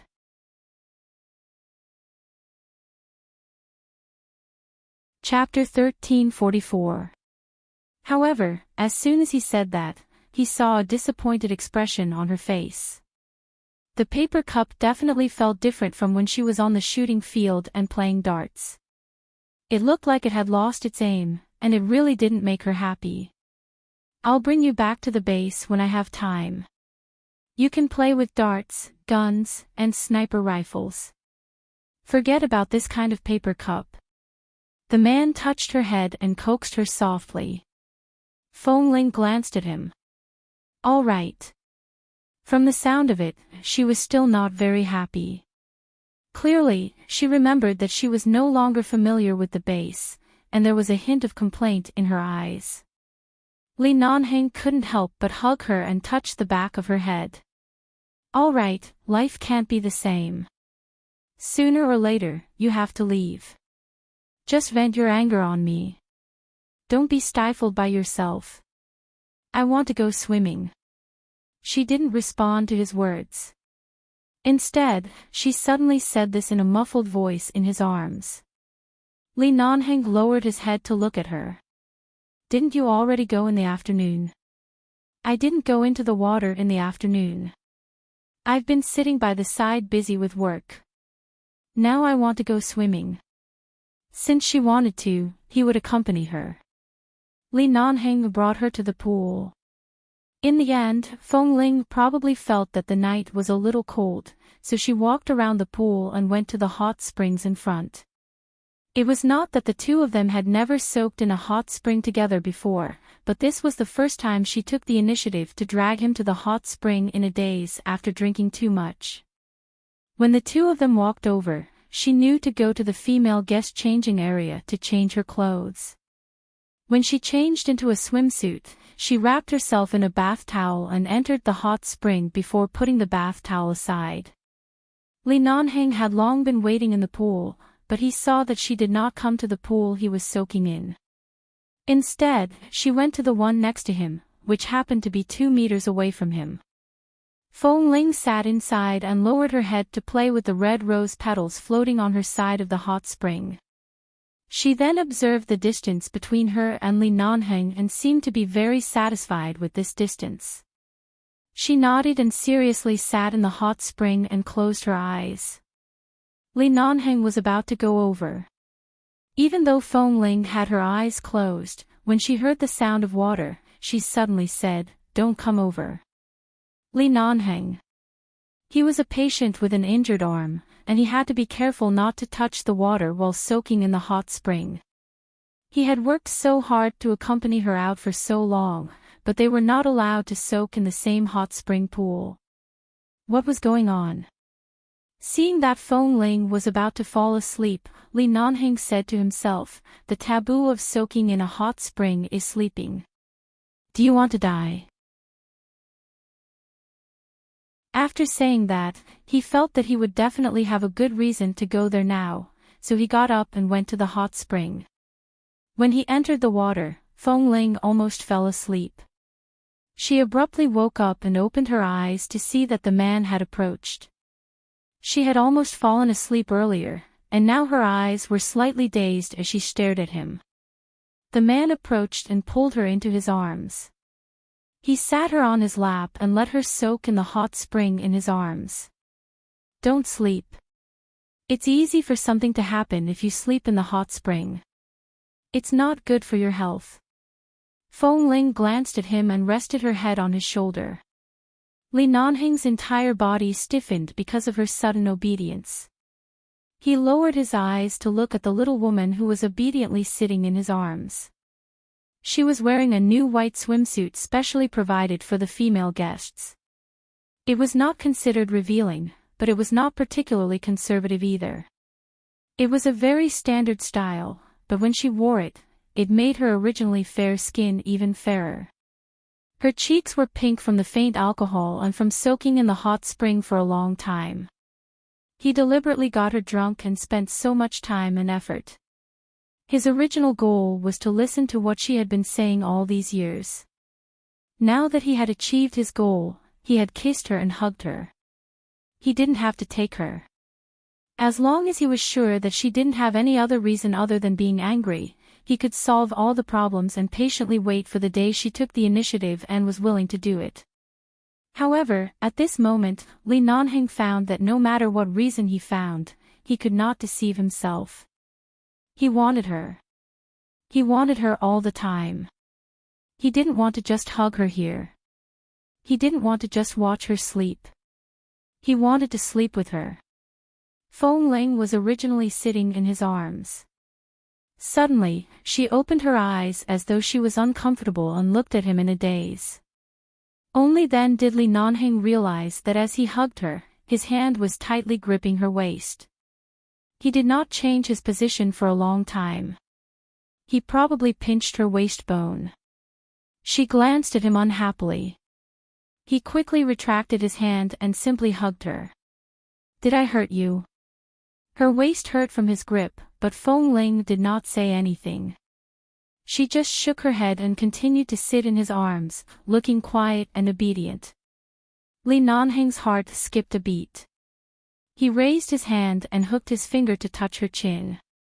But after touching it twice, Feng Ling suddenly turned her head and looked at him again. Her eyes were a little cold. Don't touch me. Her fair face still had a tinge of redness, and her long and curled eyelashes had transparent water droplets on them. Her expression looked much colder than when she was in the children's entertainment area, but her eyes were still hazy. She told him not to touch her. Now that she was in his arms, who could stand it? Besides, he had been playing with her outside for so long in the middle of the night. Couldn't she let him have a taste of this little cookie? It was likely that the alcohol content of the 2 bottles of wine tonight was really not low, and the after effect was not light either. Li Nanheng's head was a little hot from being soaked in the hot spring. In addition, Feng Ling's cold expression seemed to be when she was awake. Her gaze and this scene made the desire in the depths of his heart churn, overwhelming all his concerns and concessions. He kissed the sensitive spot under her ear and chuckled hoarsely. You dragged me out and dragged me to the hot spring. You're dressed like this and sitting in my arms like this. You still won't let me touch you. Your methods of torturing people are getting better and better, and... Feng Ling glared at him, and there seemed to be some chagrin and awkwardness in her eyes. Before she could move away from his arms, the man could no longer hold it in. As though he had gone mad, he pressed the back of her head and kissed her harshly. Li Nanheng's kiss was too fierce and heavy. One of Feng Ling's hands was still in the water. She subconsciously tried to hold on to something, but the man firmly held her waist. The only thing she could hold on to was his leg. However, as soon as she reached down, she was scalded and abruptly retracted her hand. The man grunted and almost rubbed her into his bones. Begging for monthly votes, ha ha ha.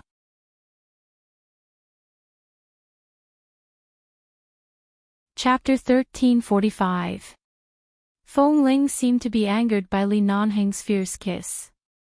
She suddenly raised her hand and pulled hard on his neck. Li Nanheng only felt a strong force that belonged to her when she was at the peak of the base, and he was involuntarily dragged into the water by Feng Ling.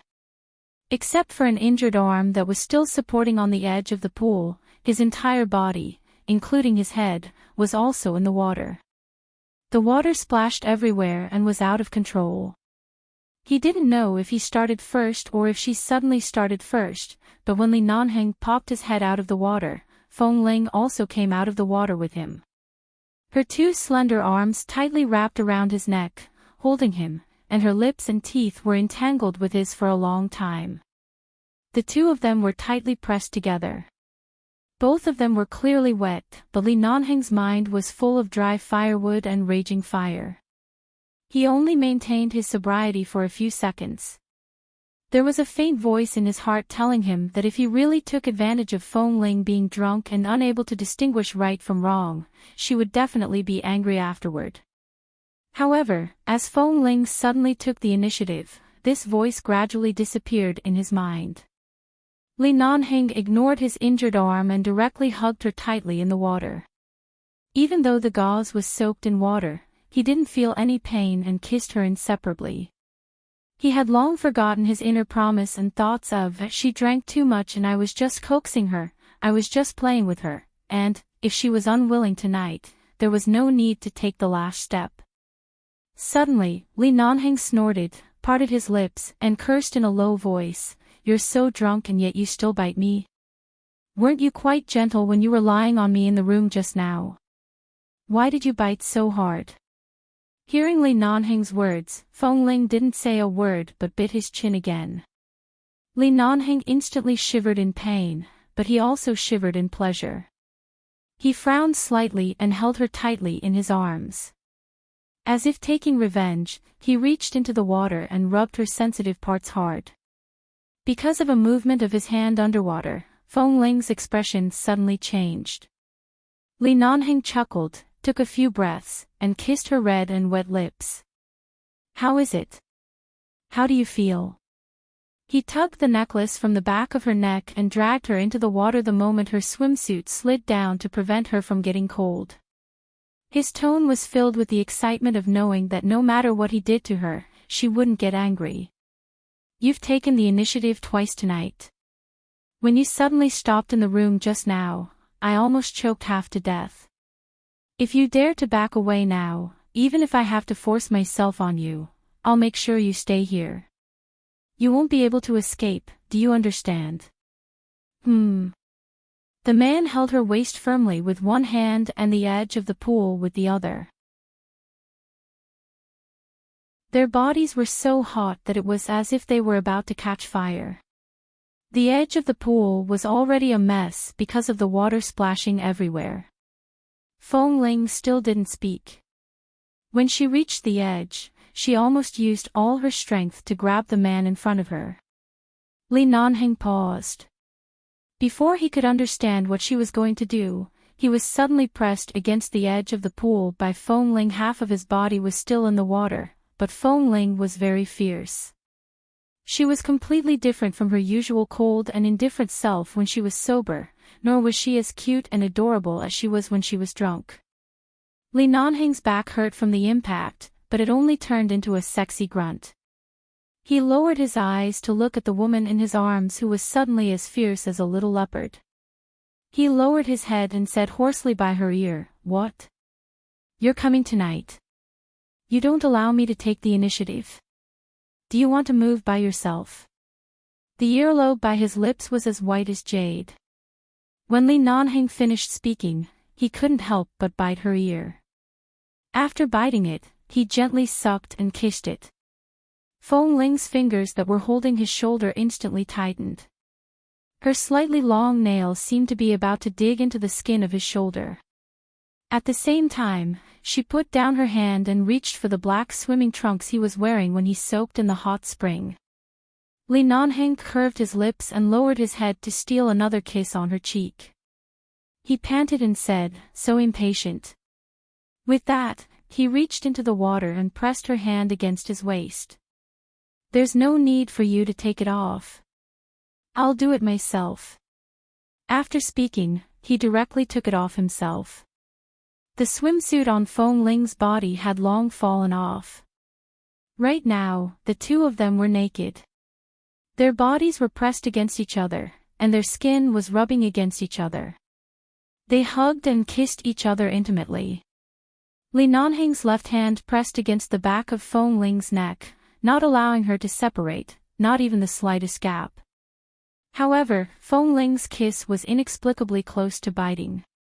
She placed her hand on his back and touched the old wounds on his back. Her movements gradually became gentle as she gently caressed them. However, Li Nanheng's hand was very impolite. As he kissed, he had already wandered around her body several times.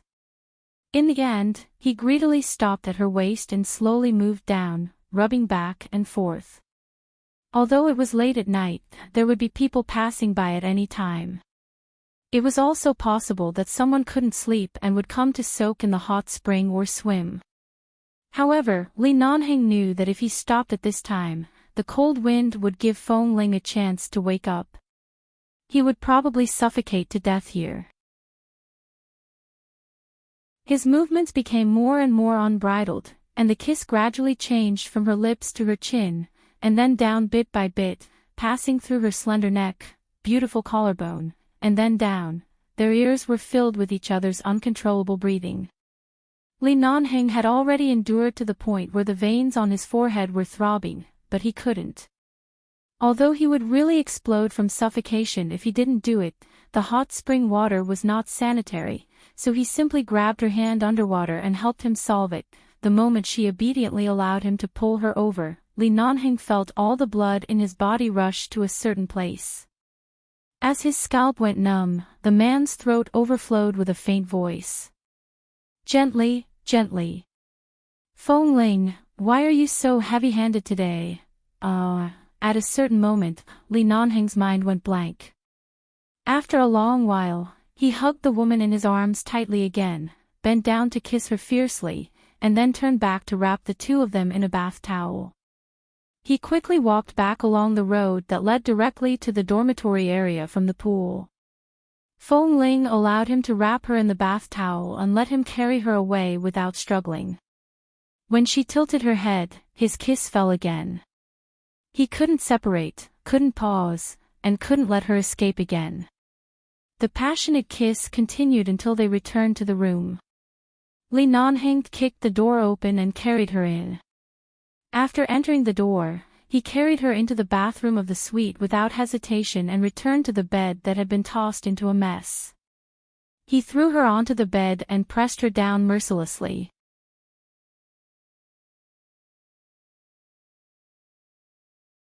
Chapter 1346. This was such an exciting night. How they gave each other, satisfied each other, and demanded from each other until they were exhausted.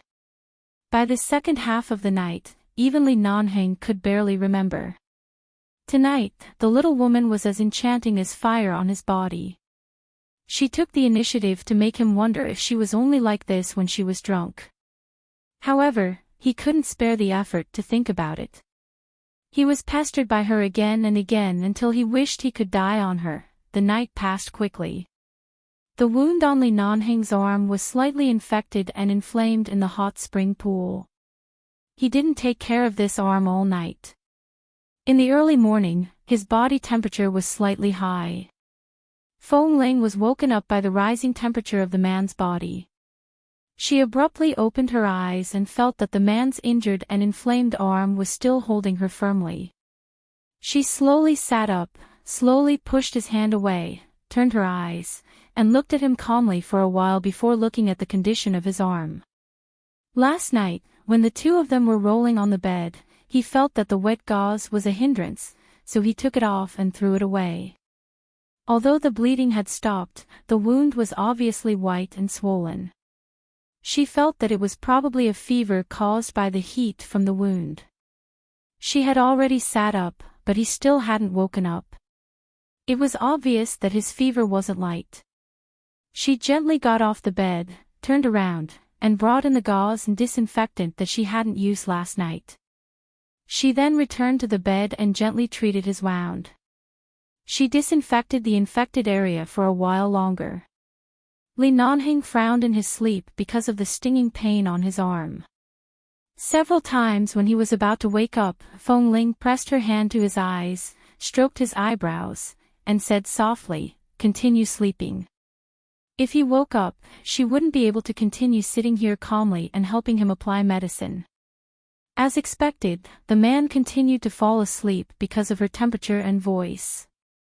She slowly retracted her hand and continued to apply medicine.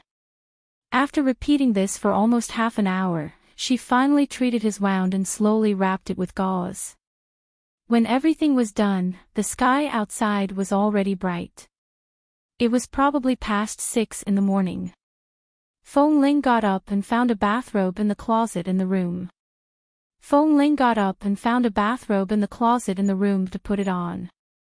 After all, in this kind of resort, people often wore bathrobes to eat breakfast in the morning, so this kind of appearance wouldn't arouse anyone's suspicion. When she went out, she happened to meet Yuzheng, who had just come up from the room downstairs. Others didn't know what was going on, but Yuzheng knew which clothes Feng Ling had worn yesterday. She had stayed in CEO Li's room for an entire night and had only left now. She had changed into a bathrobe.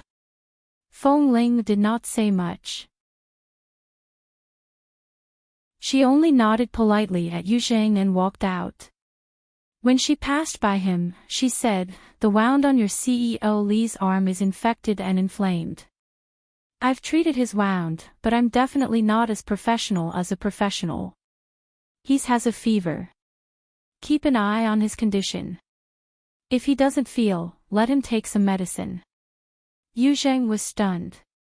"Miss Feng Ling did not speak anymore and walked out, leaving Yuzheng standing there in a daze. Hadn't she already treated his wound last night? Why did it suddenly become infected and inflamed to the point of having a fever? When Feng Ling returned to her room, Qin Shuk had just woken up. She sat lazily on the sofa and glanced at Feng Ling's outfit. She snorted. "I knew you didn't come back last night. Something good must have happened." Sure enough, Li Nanheng is more skilled. As long as he meets you, he can definitely settle you. He could settle her. With wine. Feng Ling was too lazy to explain. She took a shower and changed her clothes. Qin Shuk was still lying on the sofa. She said lazily, "I soaked in the hot spring yesterday and felt weak all over. After sleeping, I still feel sleepy. Help me bring breakfast back to eat." "I don't want to go out to eat." "I don't want to eat either." "Call someone to bring it over." Feng Ling sat on the sofa and brought the computer over. She placed it on her lap and turned on the computer to work. Qin Shuk simply jumped forward and rested her head on her lap. At the same time, she picked up a pillow next to her and hugged it in her arms. She rested it on her lap with a very comfortable expression and said, "I say, are you really not going to tell me what happened last night? I didn't see you when I came back. You didn't come back for the whole night. If I didn't know you had some martial arts, I'm afraid ordinary people wouldn't have the ability to kidnap you. I'm afraid I would have called the police to come to the resort to find you." Feng Ling stared at the computer screen. "We probably won't be able to attend the financing conference in Washington. After all, the Feng Corporation's current situation is strained. This is something that many partners can see. Especially a few days ago, the stock price fell due to certain circumstances. Now, it has risen and fallen. We should return to New York as soon as possible to stabilize the situation. As for this side, I was originally determined to get that financing, but based on the current situation, I can only let go. Otherwise, the company will be hurt and we won't get any benefits." Hearing that she had changed the topic, Qin Shuk wanted to say something, but what Feng Ling said was indeed an important choice. She sat up with the pillow in her arms, crossed her legs, and leaned against the sofa. She turned to look at Feng Ling, but this 1 billion yuan is too important to the Feng Corporation. We've been out for so many days. If we don't bring back a single cent, the old people in the company who don't know the truth will only say that you're incompetent. They don't know what's going on, but you know their mouths. I know. Feng Ling placed her hand on the keyboard and said indifferently as she typed, "It's not that I can't get a single cent back, but 1 billion yuan is very difficult. I have to think of another way. As for TMing, I plan to solve it before returning to New York. We can talk about other things later. What do you want to do about TMing?" "I have my ways, but it might be a little risky." Feng Ling's tone was still indifferent. Qin Shuk looked at her for a while and suddenly reached out to tug at Feng Ling's collar. When she saw the ambiguous kiss marks on her neck and collarbone, she immediately sucked in a breath of cold air. "Oh my God, he's too heavy-handed. Yesterday, your body was fine, but now your neck and shoulders, oh my God." Feng Ling's face instantly turned red. She quickly pushed her away and adjusted her clothes. She turned to glare at her. "Why did you lift my clothes?"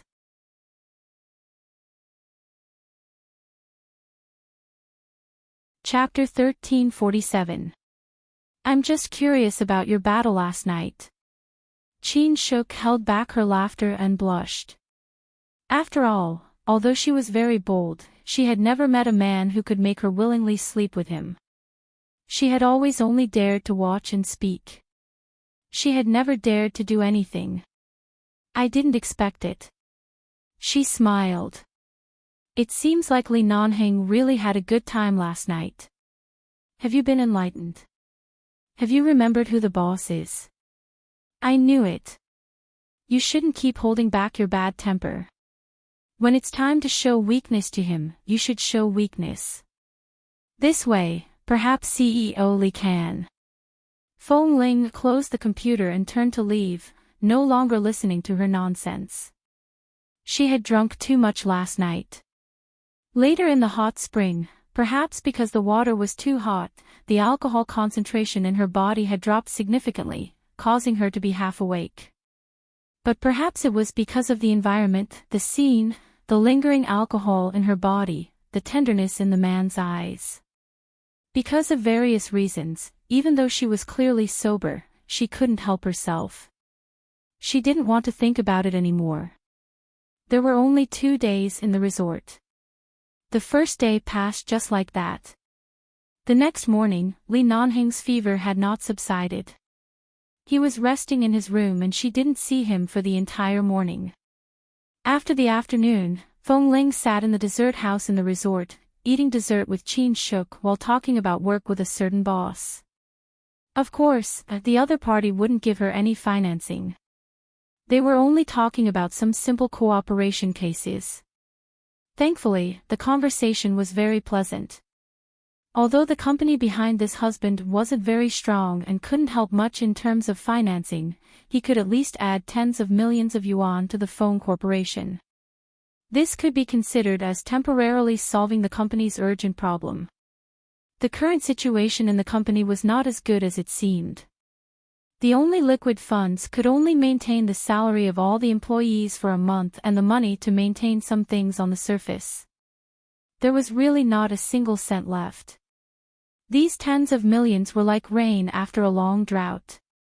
It was really not easy. They chatted happily. After the boss left, Feng Ling finally revealed a sincere smile. Qin Shuk ate a small cake with her and worked together. The afternoon passed quickly. At night, most of the people in the resort had to catch an early flight tomorrow to go abroad for business, so they wouldn't stay here tonight. Feng Ling was the same. Before leaving, when she went to the parking lot, she finally saw Li Nanheng. His fever should have gone down. He was dressed in a suit and looked very energetic. He was very different from the man with an arm injury last night. Feng Ling just looked at him silently in the parking lot and then entered her car as if nothing had happened. Qin Shuk thought she would say something to Li Nanheng, but unexpectedly, there was nothing, so she also entered the car. Seeing Feng Ling's expression, she didn't look shy or angry, and she didn't know what she was thinking.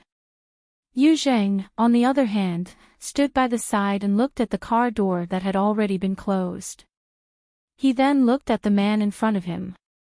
CEO Li, Miss Feng, and we should be going the same way. Should we call them over for a ride? No need. Although Li Nanheng did not say much, his gaze toward Feng Ling's car deepened. After leaving the resort, nothing happened for 3 or 4 days. Feng Ling and Li Nanheng seemed to have a tacit understanding that they didn't even send each other a call or a text message.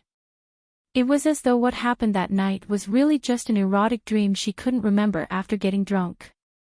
However, whether she was awake or drunk at that time, she knew, and he knew. In the last few days in Washington, Feng Ling was busy talking about cooperation every day. After running into a wall several times, she managed to negotiate 2 deals in a financing case, but the total revenue from all the deals and financing was only 300 million yuan. It wasn't enough to fill the gaps between her teeth. It could only be said that it could alleviate a small part of the urgent need. As for TMing, she had already made preparations. Back then, she had also gambled with Feng Mingyi, but this so-called gamble covered many aspects, not just the 1 billion yuan of financing. Just as Feng Ling was about to go to TMing again and meet Feng Mingyi, a piece of news suddenly exploded in the financial world of Washington. The head of TMing, Feng Mingyi, was arrested by the Washington police for a murder 3 years ago. TMing was also suspected of a major financial case of money laundering 2 years ago. Looking at the news, Feng Ling sat in front of the computer and did not move for a long time. Qin Shuk also stood by the side and looked at the news on the screen. Then she lowered her head and turned on her phone to look at it for a while. She was sure that the news was true, and this news had quickly covered the entire Chinese business circle in the United States. Almost in an instant, it was in everyone's sight. This is God helping you. Qin Shuk said in shock. Feng Mingyi doesn't look like a good person, but he was actually involved in a murder case and was even involved in a money laundering case. Now that this kind of thing is exposed, I'm afraid he's completely finished, right? Who is this? At such a critical moment, he suddenly knocked him down. There's no need for you to do anything. At this moment, Feng Ling couldn't help but wonder if she had said something after she drank too much at Li Nanheng's place that day. These were all evidence and information that she had already collected, but she hadn't found a chance to expose it. Furthermore, it wasn't as complete as the other parties. If she wanted to obtain so much evidence, it would probably take at least a few months. However, it was clear that someone had really helped her get rid of Feng Mingyi. She had never remembered clearly what happened after she was drunk, but she couldn't have said anything, could it be? Qin Shuk suddenly shifted her gaze to Feng Ling. Go check on TMing's current stock and internal situation. After all, there's something wrong with the person in charge of TMing. The internal liquidity has probably been stopped. See if they have any other way out. If not, it means that the Feng Corporation will take back TMing. Feng Ling didn't say much about this. She just struck while the iron was hot. Feng Mingyi doesn't need us to care about him now, but we can't give up TMing. This is an industry that my father released back then. We have to take it back now. Qin Shuk glanced at her. All right, I'll go check. Then she suddenly paused. By the way, if they still have clean funds, this sum of funds might be able to fill our current peacock. Killing 2 birds with 1 stone. Wonderful. You're tuning into the LoveLore Library YouTube channel. We're so grateful for your support, and don't forget to subscribe to join us on this incredible journey through captivating stories. Your generosity through donations truly makes a world of difference, as it's the primary source of revenue that allows me to expand and enhance this channel for you. Thank you from the bottom of my heart for being a part of this adventure.